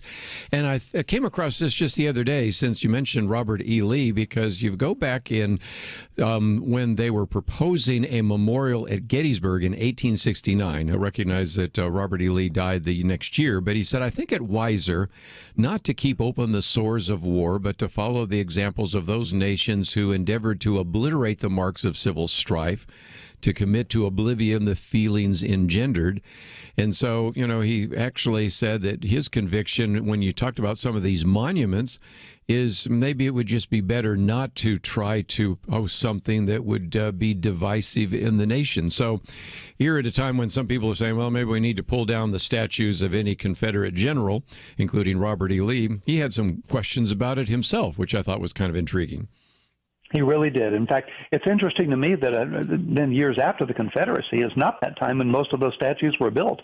What he was talking about, as you know, was a marker relative to the Gettysburg War itself, but yes. It's actually in the early parts of the 20th century that you see a lot of these Confederate statues being built. And I'm sorry to have to say this, Kerby, as a child of the South, I guess you could say, someone born a native Texan, lived all my life either in Texas or in Georgia, but I do have to say it's a fact of history that a number of these Confederate statues were built as a specific intentional act to try to continue to celebrate the Confederacy, to celebrate the slavery that was a part of all of that, to push back against some of the desegregation efforts that were going on at that point in time, to push back against some of the desires to try to move toward more of civil rights in this country. And so, unfortunately, some of those monuments were, in fact, built for that third purpose, I think, historically, and would not be, obviously, the thing that we'd want to celebrate today. Let's go to another phone call. We'll head to South Carolina. Roscoe, I think you want to talk about Black Lives Matter and the Black Lives Matter movement, so go ahead. Yes, on June the 13th, Heisman Trophy nominee Trevor Lawrence, a white guy from Cartersville, Georgia, was asked a question about where he came down in the exchange of tweets, and he was at a Black Lives Matter rally that he was leading with his football coach, Dabo Swinney, of the twice national champion Clemson Tigers. Mm-hmm. And this is not a Marxist area of the country, nor is Trevor Lawrence a Marxist, but asked a specific question about the exchange of tweets between Drew Brees and Donald Trump. Trevor Lawrence said he came down with his former quarterback, Deshaun Watson, a native of Hall County, Georgia, which is right next to Forsyth County, Georgia, which was a sundown town for most of the 20th century. And you can read Methodist minister's son Patrick Phillips' book, Blood at the Roots, about that. But to come out of the weeds a little bit, so these guys aren't Marxists. And for you to dismiss Black Lives Matter movement as a Marxist-generated thing, then you're going to have to talk to Trevor Lawrence, a white guy from Cartersville, Georgia, who led a rally in Clemson, South Carolina, with his conservative evangelical coach, Dabo Swinney. And I don't think they are Marxist stooges, and they have concerns about Trump implying that everybody that disagreed with him in regard to the Colin Kaepernick thing as SOBs. And I think Donald Trump owes these fine young men, including two of Nick Saban's Heisman Trophy winners at the University of Alabama, Mark Ingram and Derrick Henry, an apology, and I hope if you're going to call yourself Christians, you would ask Donald Trump to apologize to them as well. Are you still there? We're still there. I thought I'd give Jim Denison a chance to respond, or I don't know that we said much about Black Lives Matter today, but let's go for it. Yeah, first of all, Roscoe, thank you so much for the call. And by the way, as an aside, as a lifelong Dallas Cowboys fan, and so grateful for the quarterback we have, but if we wound up with Trevor Lawrence, I wouldn't be unhappy. I will tell you that. What an incredible athlete. So grateful for his personal faith, grateful for the faith of Dabo Swinney, grateful for the faith of Deshaun Watson, as you said, who's quarterback in Houston, which is my hometown. And so you named some great athletes who have been very, very public about their faith, have been willing to make a stand in ways that are enormously significant. So with Black Lives Matter, the first distinction people make is between the statement Black Lives Matter and the movement Black Lives Matter, and then the organization called Black Lives Matter. Really three separate things. When we're saying the statement Black Lives Matter, I don't understand how anyone could claim to follow biblical truth and not say that that's true, that Black lives matter. Some would push back and say, well, all lives matter, and that's true. But when Jesus says, blessed are the poor, or the poor in spirit, he's singling out one particular group for attention because they especially needed that kind of attention and that kind of support and encouragement. I think that's what's going on here with Black Lives Matter. We're saying that all black people matter to God. The organization's a different subject that we can get to in a bit. We'll take a break. Be right back after this important message.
Now, back to Point of View, your listener-supported source for truth. Back for a few more minutes. Jim Denison with us of the Denison Forum. And Jim, you were making a distinction, I think it's a good one, between the idea, hashtag Black Lives Matter, versus the organization Black Lives Matter global organization and all the funding that is received there. And so in some respects, I don't know that everybody's understanding what we're talking about, because is there a movement to help the African-American community? Yes. Do people agree with the idea of Black Lives Matter? Yes.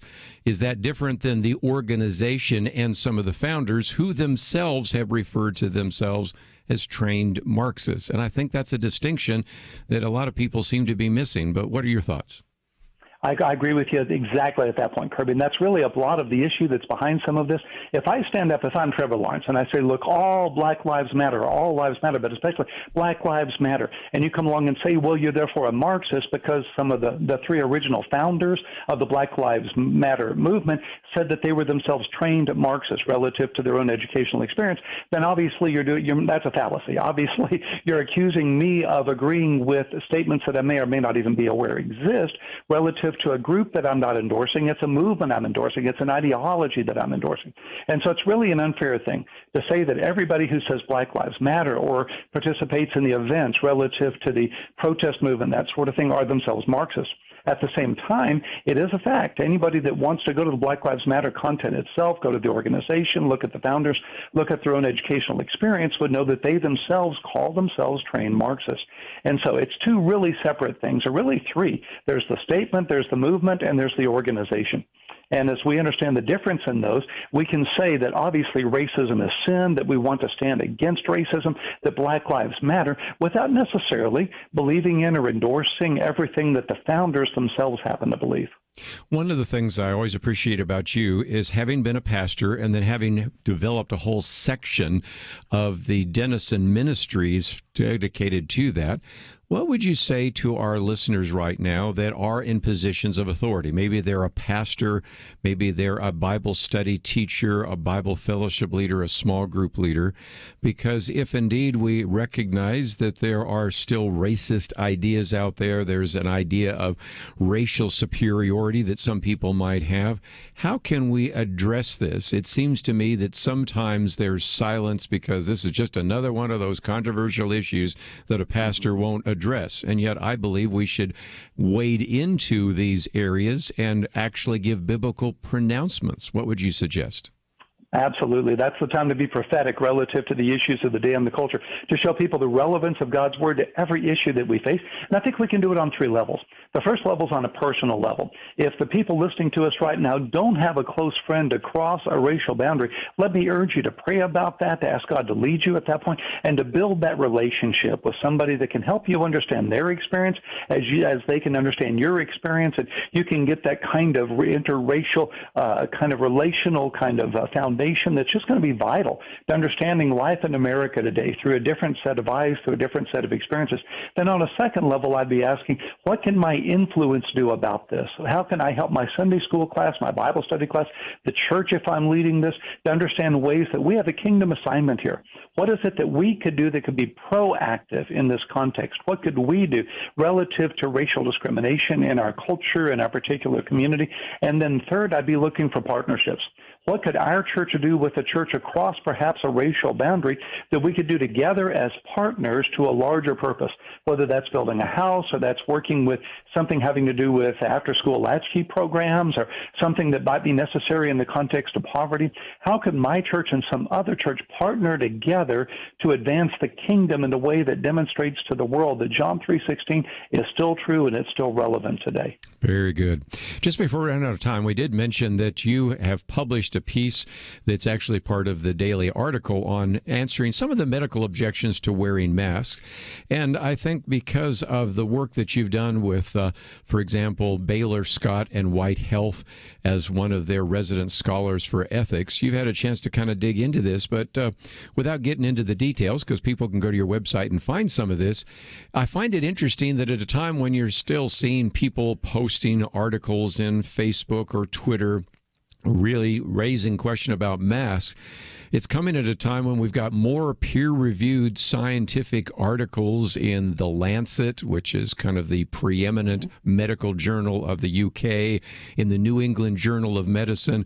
We're probably learning more and more about the value of wearing masks, aren't we? We truly are. And this is obviously your space as well, with your background in biological study and biomedicine as well. And so in this context, as you know, we're knowing more than we ever thought we would need to know a few months ago about this. And it really kind of works on three levels. The first level is that pretty much any mask that we would wear, some better than others, is able to stop me from sneezing, coughing, projecting droplets in which virus can be contained. And so I'm not spreading the virus if I'm wearing a mask nearly as effectively as if I'm on not wearing a mask. Now you're saying, but I'm not symptomatic. Why do I need to know that? This morning it was determined that at least 40% of all communication in this country is happening from asymptomatic people.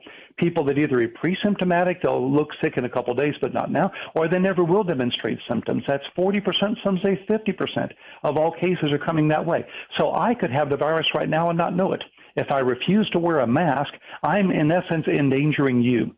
By not wearing a mask, I'm not allowing myself to be in a place where I'm not sharing, I'm not spreading or what's called shedding the virus to those that are around me. So first of all, it's a way of loving my neighbor as myself. Second, I think it's a statement that I'm making that I care about you, that I'm willing to inconvenience myself to whatever degree this is, in order just to say to the world that I'm going to be a good citizen, that I'm going to care about you with the solidarity in that context. And then third, I see this as a spiritual decision. It's a decision that I'm making to humble myself, to be willing to do whatever is necessary to protect other people and to love my neighbor the way that the Lord loves me.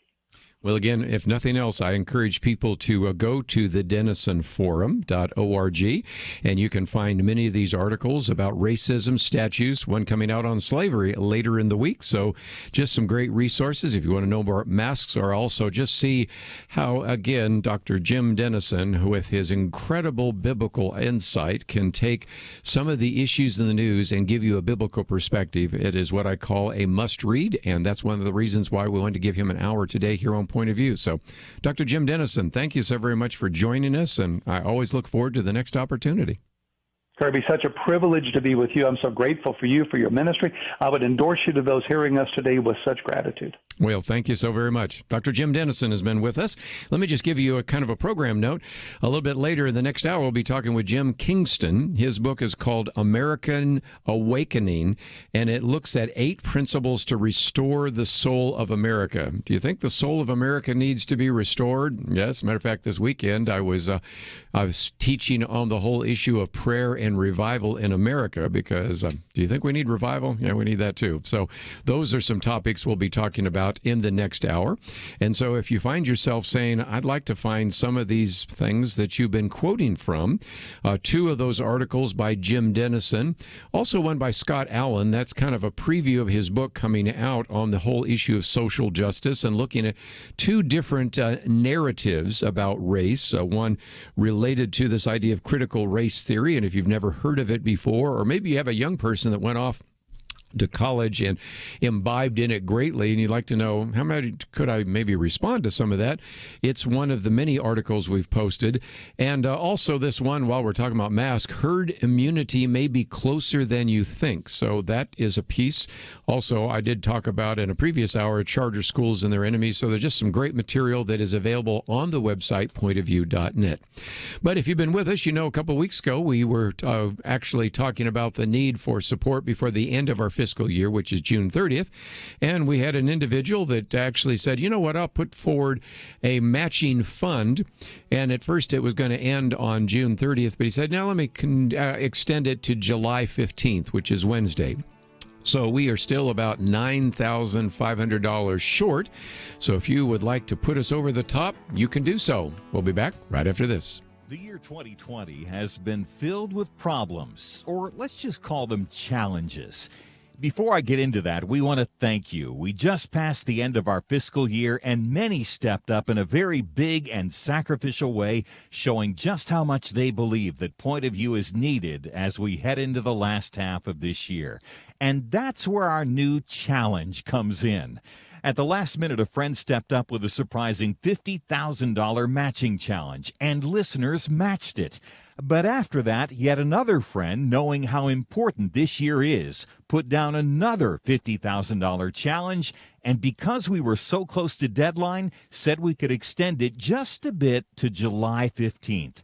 As our nation deals with so many issues, make sure that Point of View can be a strong voice for truth by helping us complete that second match. Double your investment by giving at pointofview.net/time or call 1-800-347-5151. The clock is ticking. Pointofview.net/time. That's TIME. Pointofview.net/time or 800-347-5151. Point of View will continue after this.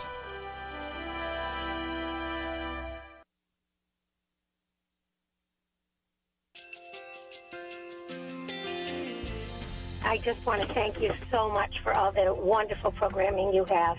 You're just absolutely fantastic. I recently started listening to Point of View, and I really found it interesting because of the different subjects you cover. Thank you for that. I really appreciate everything that you do in keeping us informed. Thank you, Kerby, for everything that you have been doing. I appreciate all the work that you're doing, advocating for the Word of God. Thank you so much.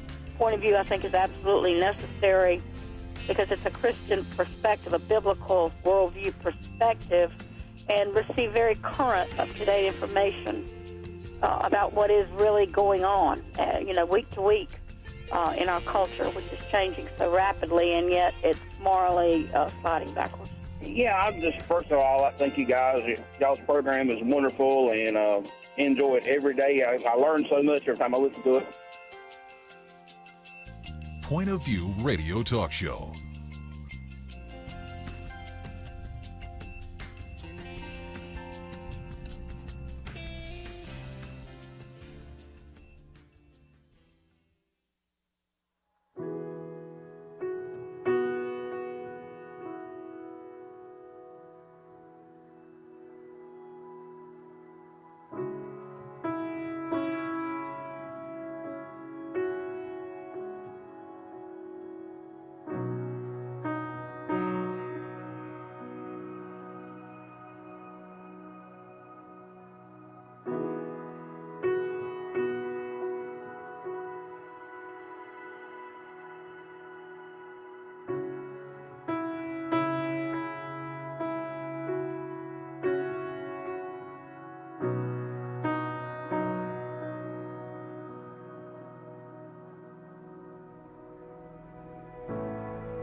Hi, this is Kerby Anderson. You know, each day we take on the tough issues and provide a biblical perspective to them. The topics we cover are wide-ranging: apologetics, theology, prophecy, creation and evolution, intelligent design, marriage, family, child-rearing, the millennial generation, trends in society, politics, economics, business, religious liberty, the Constitution, public policy, foreign policy, military policy, tensions in the Middle East, abortion, homosexuality, pornography, sexual ethics, media, technology, history, and America's godly heritage. We talk about anything that affects your faith, your family, or your freedom. So don't go anywhere, because Point of View continues right now.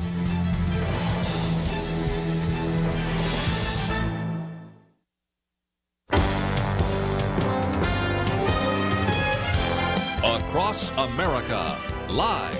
This is Point of View.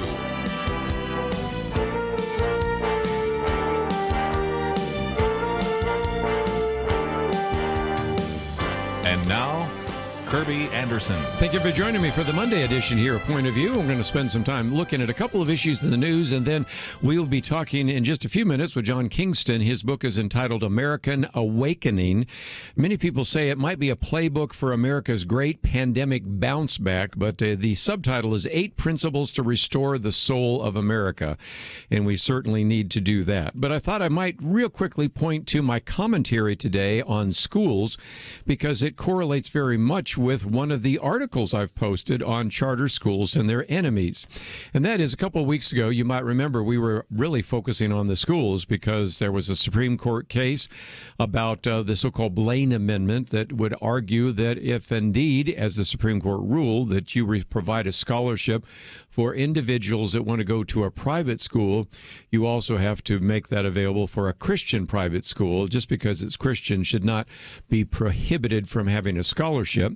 But also, it was when we had the release of a book by Dr. Thomas Sowell, who, by the way, is African-American, and it was on his 90th birthday, I believe, Charter Schools and Their Enemies. And the article I've posted is by Walter Williams, who is a professor at George Mason University, also African-American, Charter Schools and Their Enemies, and just has some quotes from that book. And so that is the case. And then, of course, also the Kelvin Williamson column, What Are Schools For? Because if you think about it, if the goal of schools is to educate kids, then it doesn't matter in some respects whether that happens in a charter school, a private school, a Christian school, because in some respects those are actually producing better students and better educational outcomes sometimes than the public schools. And that's really what this article that we have posted today, which correlates with my commentary which came out today, because Thomas Sowell points out that if you look at these charter schools, on the English language tests, in these students that were in these charter schools, especially in places like New York City, most of them are black or Hispanic, and they tested proficient or above. A majority did. Their achievement ratio was nearly 5-1. On mathematics, 68% of the charter schools had a majority of students testing proficient. And so his comment in the book was, in a realm where educational failure has long been the norm, schools oftentimes in low-income minority districts, this is a success, a remarkable success, he says. What is equally remarkable is how unwelcome this success has been in many places. What has been especially remarkable is the most educationally successful charter schools seem to have drawn the most hostility both in words and deeds. Lest you wonder why that is, I do talk about that in my commentary, because I point out that indeed there is a very reason why there has been so much criticism, because if you look at this, these various schools that have been able to produce, whether it's charter schools, whether it's private schools or Christian schools, they are actually criticized the most because the teachers' unions and the educational agencies don't actually control those school choices, hence why we have so many critical comments about that. So anyway, I just wanted to post that and recognize that there is a very good correlation today between my Viewpoints commentary and one of the articles we've posted on the website. Well, for our listeners in Georgia, maybe you are aware of this. A dead cat in Atlanta, Georgia, was sent a voter registration form in the mail. As I say, maybe as a joke, it's kind of unfortunate since only live dogs and cats should be registered to vote. Of course, I'm joking, but just barely, because what you're talking about here is that there are all sorts of pieces of evidence. Matter of fact, one journalist documented, quote, pets, some named Mozart and Scampers, have been receiving voter applications in Florida, Colorado, Washington State. I can fill out a couple of others. And if you've ever heard of my Viewpoints commentaries, a number of years ago, I pointed out how the entire starting line of Dallas Cowboys was used to register people to vote in Nevada. Many of them had fraudulent names. Many of them had fraudulent addresses that were linked back to vacant lots or restaurants. And so what you have is the Georgia Secretary of State saying that the voter application form that was sent to Cody the cat did not come from their office. So most likely it came from some of these third-party groups, often using mailing lists to get names and addresses. But you can kind of imagine that if you're the cat's owner, that's Ron Timms, thought that when he checked his mailbox and found a registration card for his dead cat, he said, you know, he was a great cat. He lived 18 years, but he did not need to register to vote, especially since he passed away some time ago. And I think this is just my attempt, once again, maybe with a little bit of humor, maybe very little, but nevertheless, to point out some of the problems we have with these mail-in ballots, because these stacks of voter registration applications get filled out. They get dumped on the desk of local officials. They simply don't have the time to check all the names and addresses. And so then you can have somebody become Cody Timms and show up at the voting booth with a voter registration card, or even just ask for a mail-in ballot. And it's just a good example, once again, of how voter fraud is not a myth. It really is happening, and how mail-in ballots aren't really as safe as we've been led to believe. And if you ever have any question about that, just remember our dead cat from Atlanta, Georgia, that got a voter registration card. And if somebody who received it was unscrupulous, would have just filled it out and then had opportunity to vote more than once. Just before we take a break, let's point out the fact that we want you to have a level of discernment, and I'll hold this one up here. This was a New York Times article. Basically, churches were eager to reopen. Now they're major source of coronavirus cases. Tim Challenge responded to that, but I'll take the one from Ed Stetzer since I thought it was very good, because Ed Stetzer points out that, first of all, this is not right. It's just not even close to accurate. First of all, the estimates are that there are about 600 coronavirus cases that have been linked to maybe 40 churches.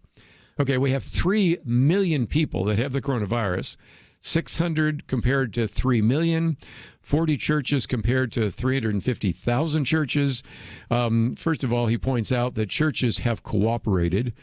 Certain of all, he says that hyperbole doesn't really help us when you're seeing words like major, outbreak, erupted, and you're talking about 650 cases, maybe 600 plus cases plus out of 3 million cases.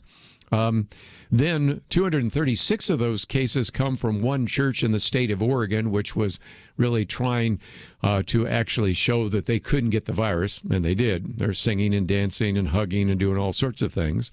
But also it points out that this kind of article causes people to dismiss important information.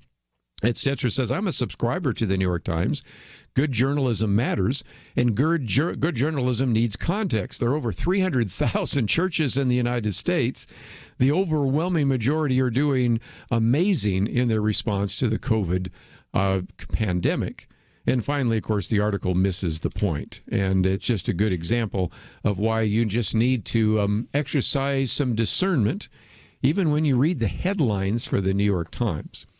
Again, the headlines aren't necessarily written by the person that wrote the article, but whoever wrote the headlines probably just wanted to make it look like churches were irresponsible. Maybe even the person hated churches, but it's a good reason to read widely, and hopefully a good reason to listen to Point of View, because we're trying to give you the best information. And this headline has resulted in all sorts of Christians getting very upset with the way in which it was cast by the New York Times.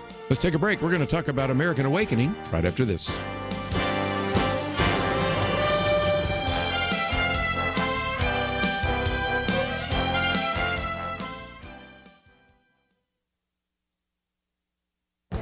This is Viewpoints with Kerby Anderson. 2 weeks ago, schools were in the news for many different reasons. The Supreme Court ruled in a case involving schools and scholarships.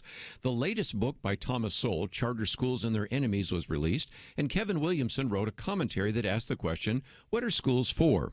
The Supreme Court ruled that if a state like Montana provided scholarship programs that allowed students to attend private schools of their family's own choosing, it could not prohibit the funds from being used to attend a private religious school.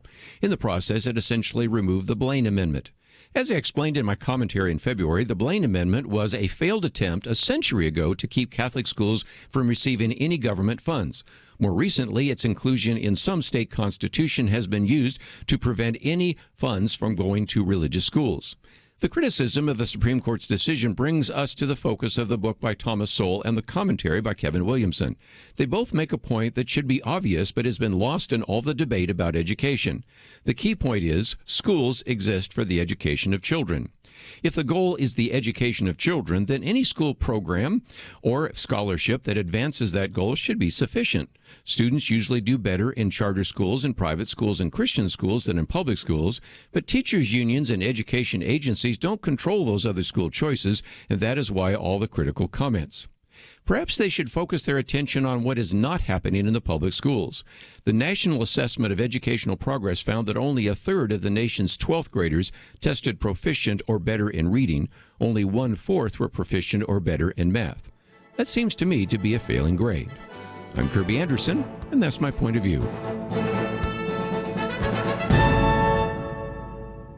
Take Kerby and the Point of View team with you on the go with the Point of View app. Search for Point of View Radio at the Apple or Google Play stores.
You're listening to Point of View, your listener-supported source for truth. Let me ask you a question. Do you think we need to restore the soul of America? I think you would certainly agree with that. And so we're going to be talking about a book which is really a movement, and some people have even said that maybe it's a playbook for America's great pandemic bounce back. And it is written by John Kingston, a lawyer by training and a businessman by experience. He's been involved over the last couple of years in some very innovative and inclusive campaigns, really trying to address some of the division that we find in our society and in our culture. We do have such a polarized culture. And so this new book published by Zondervan, American Awakening, 8 Principles to Restore the Soul of America. You might even want to number 1 to 8 as we go through some of the chapters in the book. And John, thank you for joining us today here on Point of View. Kerby, it's such an honor to be with you. Thanks so much for your kind introduction. Let me just mention, too, for our listeners, we have a link both to your website and to a website on the American Awakening. So as you scroll down, you'll find 2 different links, and we'll talk about what you can find there. But in some respects, you have had a blessed life by going to some very outstanding universities, and you've been very successful. But at the same time, you recognize that you wanted to give back. And so in some respects, although this is a book project, it's really part of a movement, isn't it? Well, yes. I think that probably the key entry point is that I've spent the last 4 years out in some form of public life, including running for United States Senate in Massachusetts in 2018. And as I kept digging in more and more to public life, political life, what I found was there was a fear, a pain, a brokenness, in the American populace that really, frankly, is just beyond the scope of politics to reach. It's not at all surprising. I'm guessing that your audience is very predominantly faith oriented, which is my anchoring is as a Christian. That's my cornerstone commitment in the world is my faith in God. And we know that ultimately the answers come only from finding our purpose in a loving and living God. And right now, you just find out there in the American populace, as I found out in thousands and thousands of meetings with people out there, that people they don't have a sense of purpose. They wake up every day, they're not sure what they're doing. When they face adversity, they don't know how to overcome it. They don't know that's part of the hardwiring of the human soul is to redeeming adversity, and on and on. And I found that to be just such a critical shortcoming. And so I said, let's go remind everybody eight principles to restore the soul of America of who we really are as people and as people together. Yes. And again, one of your first chapters, of course, is having a purpose. But back to the point of some of the pain, you've got a graph here, which I've found arresting because it's something we've talked about on this program, how the deaths of despair have just shot through the roof. And part of that is due to drug overdoses. Part of it is due to suicide. Part of it is alcohol related. But you add all that together, and the deaths of despair are climbing at a staggering rate. And if nothing else, I think that is an illustration for why you put the book together, isn't it? That's exactly right. So I was out in the campaign trail in 2018, and I found myself really drawn to discussing what's at the heart of America, what's at the heart of the American problem right now, which is that somehow people are brokenhearted. They're more anxious. They're more lonely. They're more depressed. And they're more isolated than ever before. Notwithstanding the fact that we're the most prosperous and wealthy and successful nation in the history of the planet.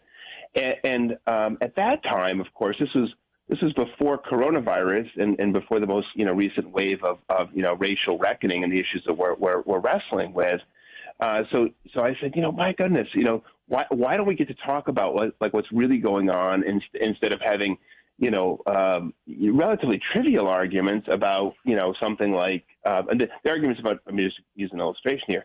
The arguments about immigration and are very meaningful, but the principles that drive, a good immigration dialogue about, who to keep in, who to keep out, and when to how to get them out when they've been lawbreakers versus how you keep them here on some certain terms. Those things can be all wrestled out. But all we're doing is arguing about things that in the scheme of it all are relatively marginal. Where the heart of the matter is who are we as people, as children of God, as citizens of a remarkable republic, and what are our commitments to each other? Yes. And so yeah, Kerby, thank you for mentioning that the deaths of despair point, is the most stark illustration of it. 150,000 deaths of despair each of the last handful of years annually, which means that American life expectancy has been going down. Has gone down 3 of the last 4 years, in the most prosperous country that the world's ever known, with the best medical technology we've ever seen. Somehow or other, we're living shorter lives because we're killing ourselves, which is just the leading edge of a much broader problem in my experience. I would agree. My commentary on that is out there, and of course it's also in your book. But let's talk about you have a purpose, believe it, because purpose, as you said, is the foundation stone. And at the end of that chapter, then you even have the Kingston family mission statement. We've sometimes encouraged our listeners to put together a family mission statement, but you've actually gone ahead and done that. So talk about purpose, both individually and even in your family. Well, I'd suspect, Kerby, that from what I've read of you and your work, that you and I would see a lot of things eye to eye, and I'm not surprised at all to hear that you talked a lot about deaths of despair and about the concept of mission statements and the benefits of them for families. Yeah, the short of this is that we are very easily distracted as human beings, as Americans, and frankly, as Christians. I see us being oftentimes nearly as distracted as anybody else, people of faith. for the fact that we're not wired for happiness. We think that happiness is the mission. Because we just can't help ourselves. As we've gotten more prosperous, more successful, whatever it might be. I mean, yes, a lot of people out there may not feel themselves to be, particularly advantaged. But let's just state the facts, clearly against the backdrop of human history. We're the most advantaged people that have ever existed. And notwithstanding, all of that, because we're driving for ever more happiness instead of wiring in more to what God put us on the planet for, then we find a gap between, what our soul is actually desiring to have a meaning, to have significance, to know that we're here doing something valuable, and our perception, like, well, I need to have, a better trip or a better car or a better house or, fill in the blank there. Something more will make me a little bit happier. So basically, this chapter is, a re-anchoring, because if you don't understand you have purpose on the planet, if you don't understand you're here with meaning, you don't understand that God's put you here and you're a significant part of His story. If you don't understand that, the rest of it's hard to make up as you go along, because that's the cornerstone of everything. I would think so. One of the other things you talk about is you long for renewal, or put another way, you need less than you might think. And so in some respects, again, if you have this hole in your heart and you don't have a purpose and you're trying to gather more and more stuff, if you will, you think that'll make you happy. And one of the things I love about your book is you have all sorts of pictures of you, but one of the pictures is of the relatively humble home of the world's richest people, Warren Buffett. Sometimes more is not necessarily better, is it? That's right. And so basically, I try to interweave stories. It's not as if I'm going to tell everybody out there listening to me that my life has been that profoundly interesting. Everybody's got an interesting life. All of our stories really matter. I only try to share my stories, to illustrate the fact that the ways I've had to wrestle through it in my own life. But then I share the stories of others, in this case, Warren Buffett, because, he bought this home. I mean, it's a lovely home in Omaha, Nebraska, but he bought it in 1956, I believe it is, mid-50s in any event. He has not in 64 years seen fit to move into something better, even though then he was a reasonably well-off person, and now in that intervening time, he's made hundreds of billions of dollars. But it's a choice he makes to say, hey, going for the bigger house, going to a fancier neighborhood, going someplace else, being in other fancy places on the planet. That's not what's going to make you actually happy. And so I try to bring to everybody's attention those stories of people in recent life. I tell the story of Tony Bennett, who just won the... Let me take a break and we'll come back and talk about a few more of those stories, because we have one of those mandatory breaks. American Awakening, John Kingston. It's published by Zondervan. You can find it in your local bookstore, but we have a link here on Point of View. We'll be right back. The year 2020 has been filled with problems, or let's just call them challenges.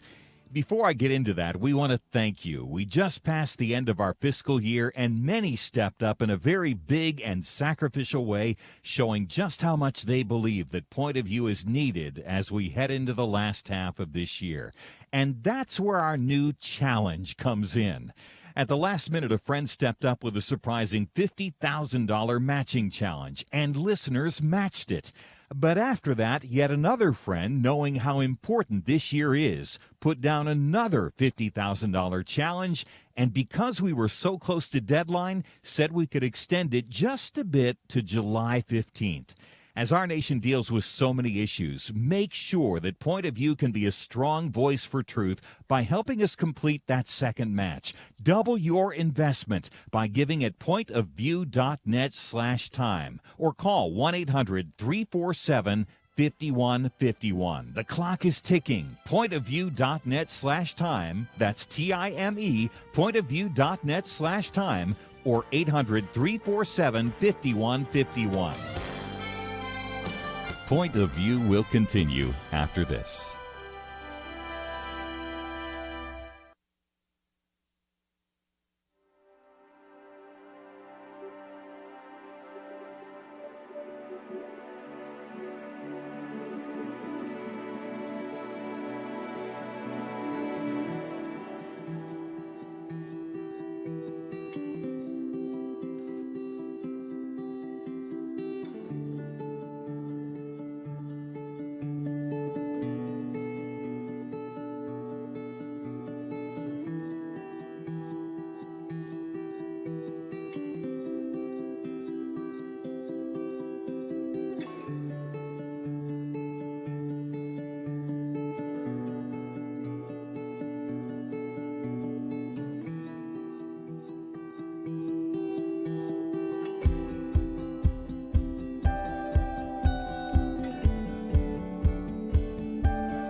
listening to Point of View.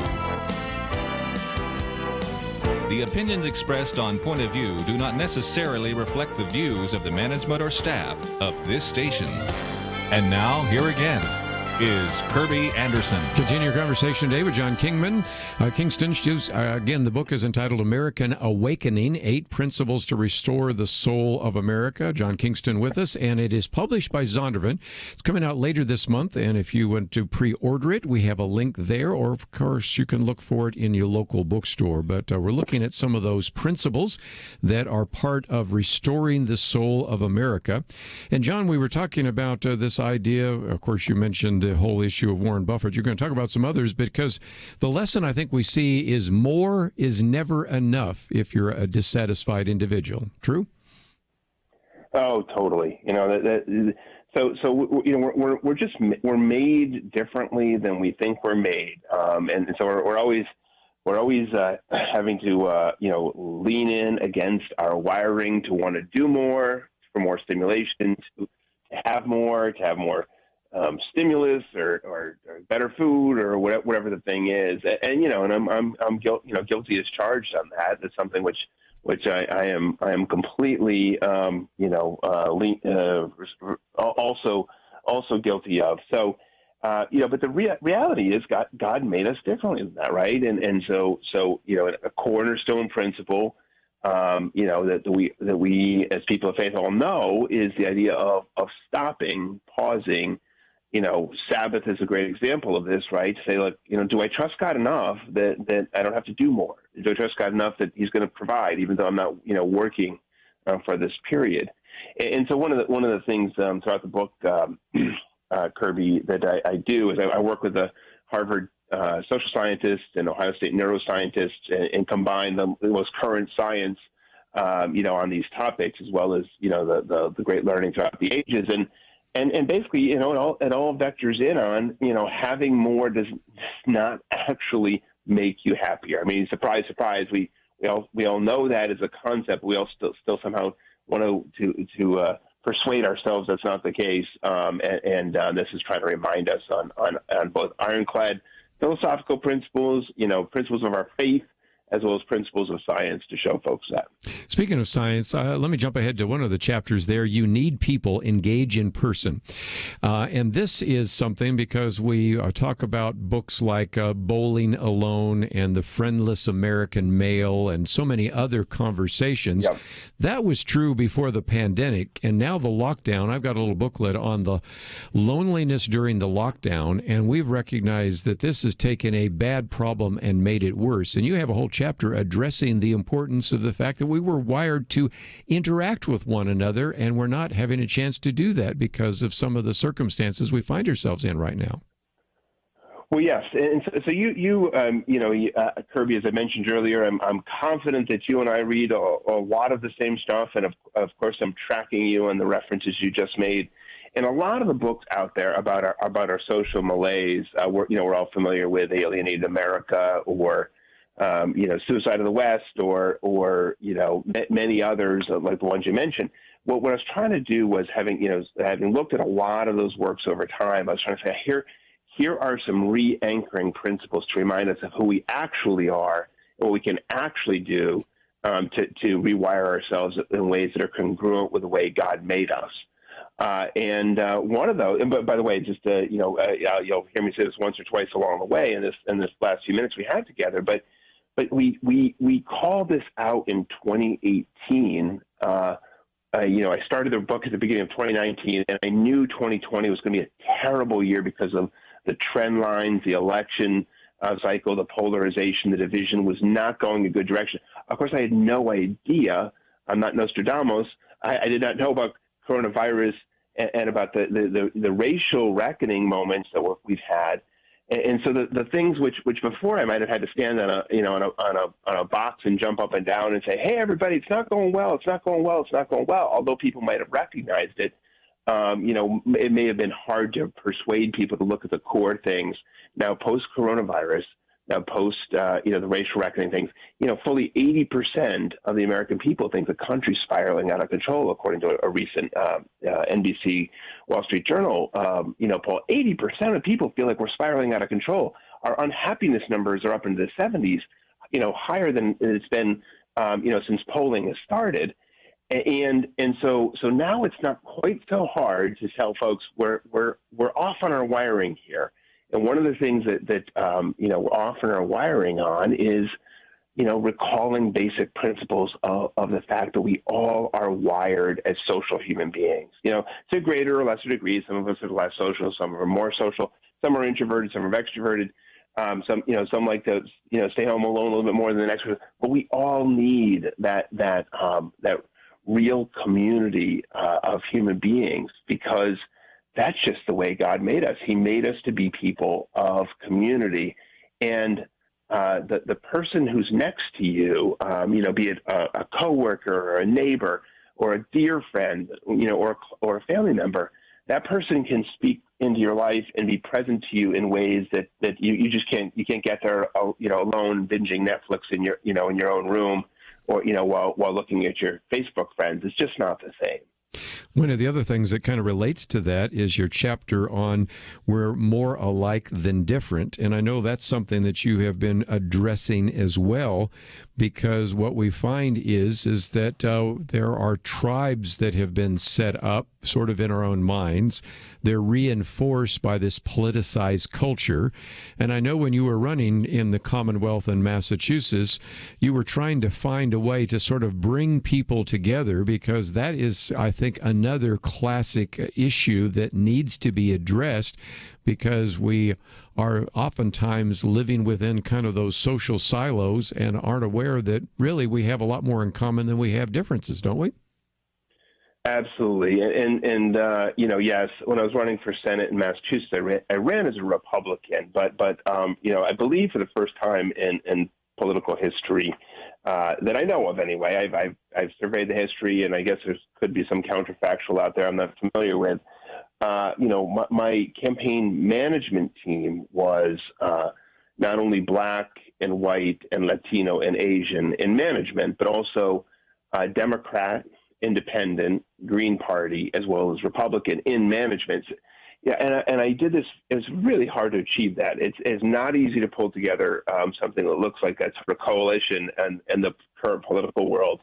But I worked tirelessly to do that because that is who we are as Americans.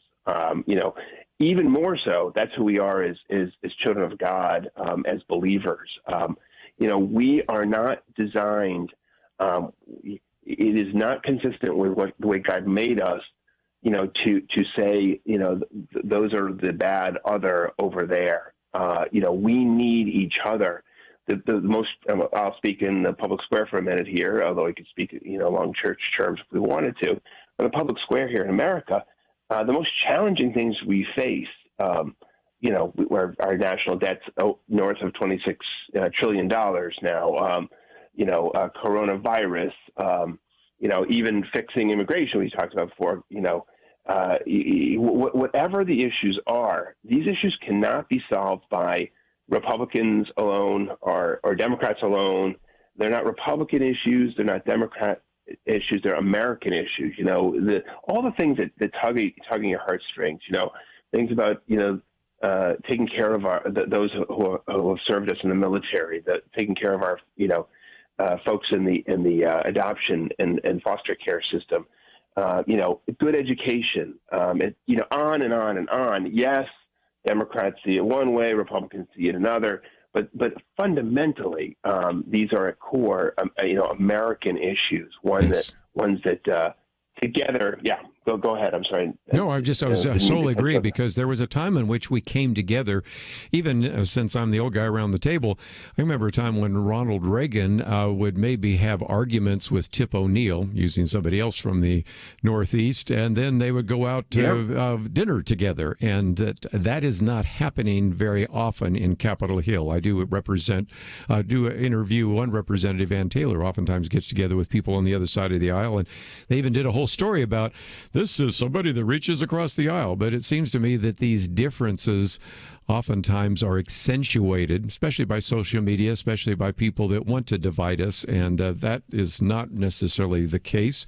We have a lot more in common, and those are American values. But I need to take a break.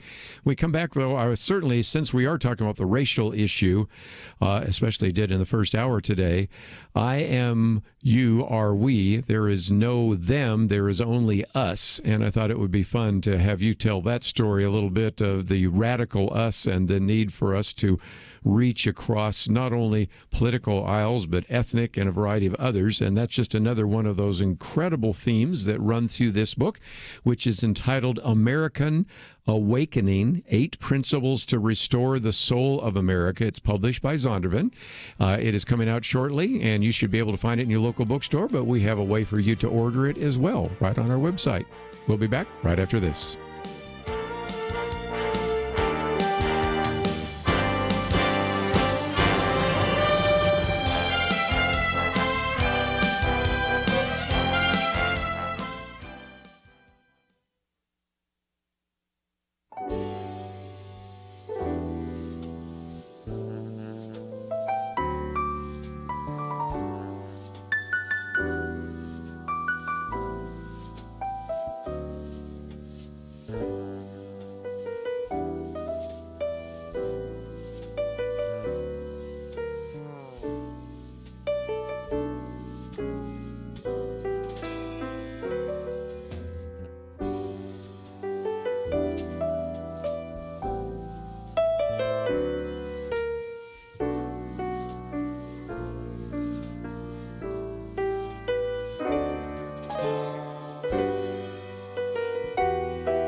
Now, back to Point of View, your listener-supported source for truth. American Awakening is the name of the book, and it is published by Zondervan, written by John Kingston, with us for a few more minutes. In Chapter 8, there is no them, there is only us. And when I saw that them, it reminded me Senator Ben Sasse has a book out called Them, Why We Hate Each Other and How to Heal. And there is a sense in which you had a very unique kind of experience when you arrived on the University of Pennsylvania campus there in Philadelphia for your freshman year. Tell us about that, if you might. Yeah, and so in the list of the books that you and I are both familiar with, and I've worked with Senator Sass some, them is also on the list of the, hey, this is a big problem. So how do we start to change this? And that was exactly what informed this idea that, like, hey, we've got a problem. Let me give some folks some solid, easy to digest principles about how we can, be empowered as children of God to do something right where we are. So to the story, I come from a small working class town, a white working class town in the Northeast, and I was grew up in a very fundamentalist church, and that's my upbringing, and then ended up in going to the city in Philadelphia, the University of Pennsylvania, sort of world opening up to me, and experiencing lots of different stuff, and as you note, for a variety of reasons, just sort of step by steps along the way, I ended up pledging a black fraternity and being in the gospel choir there. Yes. And so the storyline that I tell, what I'm sharing about that is one of, it was an extraordinary experience. I was the only white person to have done that in forever and a day. It's a fraternity of Martin Luther King and other great Americans. But the thing is, I wasn't doing it as some sort of mission or social project, or it was friendship, and we shared faith values, we shared perspectives on the most fundamental of all things, and we shared friendship, and so that sort of took me across these racial lines into this experience of pledging, and the takeaway from this is to say the differences are very real. I mean, I never stopped being a white conservative guy from a small town. That's who I was. And our political philosophies were no doubt different. But you know what? Fundamentally, there was something about the way God's formed us all that made this, the complementary differences richer than the ways the differences would drag us apart. And I think right now in this American moment, that is what we need to all wrestle with, right? So it is so tempting to feel that alienation from the other, the them, and the way we band together, in different ways. But that's not who God made us to be. And if I could just, have your listeners take away one point, is again, I wrote it before the, Arbery Floyd, the racial unrest, the difficulties we're having. The reason that what God unfolded for me as I was writing this, and I had never, reached this conclusion before, was just how much it's wired into the actual DNA of who we are as human beings.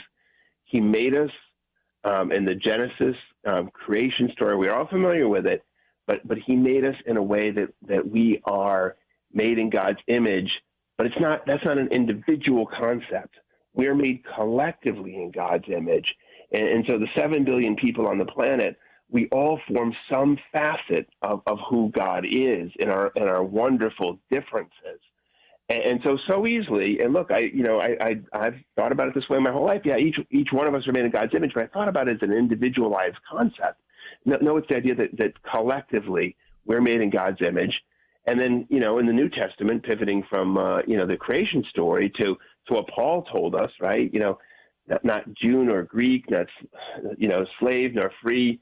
I mean, those were radical words back in the day. Radical. And today that would be the same as, Trump loving MAGA hat wearing folks with people, who started the Black Lives Matter movement, if they were people of Jesus. Those people take on each other's concerns fully. That's what Paul was saying. And then finally, John tells us in Revelation, at the end of it all, we're all going to be together. We're going to be together in this wonderful, all tribes, all tongues, all nations. And so the storyline, of all of human history and the whole trajectory of God's operation through us, his children, has been from, he made us to be all facets of who he is, and he meant for us to work it out together, and then finally we're going to be together in heaven. And, then I'll only go scripture one more turn on you here, and then I'll stop. But, if you believe, the Jesus Lord's Prayer, the kingdom come, thy will be done on earth as it is in heaven. What we're trying to do is tug down that bit of heaven and into our earthly experience every day. And my thinking is that, it's never going to be perfect. We know that. We live for a day beyond this day. But to the extent that we can see that, that we can understand that, we can live into that, we can transform the day we're in. And the basic point of the whole book is it starts with us. None of us are perfect. We're all broken. We all got our challenges. We've got our messes. We've got our history. We've got our complexities. We've got a role to play in this whole story, and we all need to be playing that role. Again, great summary of the book, which has a section here on how we can awaken America. And again, the book is just about out, so I wanted to let you know about it. And it is published through Zondervan. The name of it, American Awakening, 8 Principles to Restore the Soul of America. We've only looked at a couple of those principles, but I would encourage you to go to the website, and there's a way in which you can order the book. We also have a link to John Kingston's website, also a link to America Awakening website, and all sorts of other great resources, including, of course, your Twitter page, Facebook page, and all the rest. So, John, thank you so very much for writing the book, and thank you for giving us some time today here on Point of View to talk about it. Kirby, I want to just say thank you to you for giving me some time, and your listeners. God bless you all, and everybody out there, keep fighting the good fight. We're going to take a break, and when we come back tomorrow, we'll get back into some other issues. This, of course, has been the Monday edition, and if some of you did not hear the first hour, I know we had a glitch on a couple of stations there. You can go back and listen to that. Great interview with Dr. Jim Denison on the whole issue of racism and statues and a great deal of other issues. So those are all available on the website, pointofview.net. As you go there, you'll find a couple of different articles that we have posted here. The Jim Denison piece, for example, on what does the Bible say about racism, what does the Bible say about statues, charter schools and their enemies, and a variety of others. So I would encourage you to go and find those articles. And as you go there, don't forget that we do have that matching fund, which I'm so grateful for the fact that Foster Freeze extended it to July 15th because we needed a few extra days. And so between now and Wednesday, we still have a few $1,000 left. It's about $9,500 as I started the program. It may have reduced a little bit since then.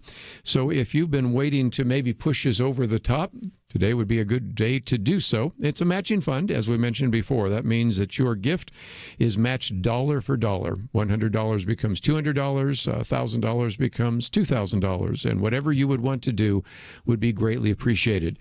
And if you are out of your job, don't even feel obligated. We just want to, if nothing else, pray for you and hope that you will be able to find your job or a place for employment soon. So those are just a few issues that we've put on the table here. And if you would like to get my viewpoints commentary today about schools, I think you'll find that helpful as well. Just want to thank Doug for his help behind the scenes. Steve, thank you as well. Have a great day, and we will see you back here tomorrow, right here on Point of View.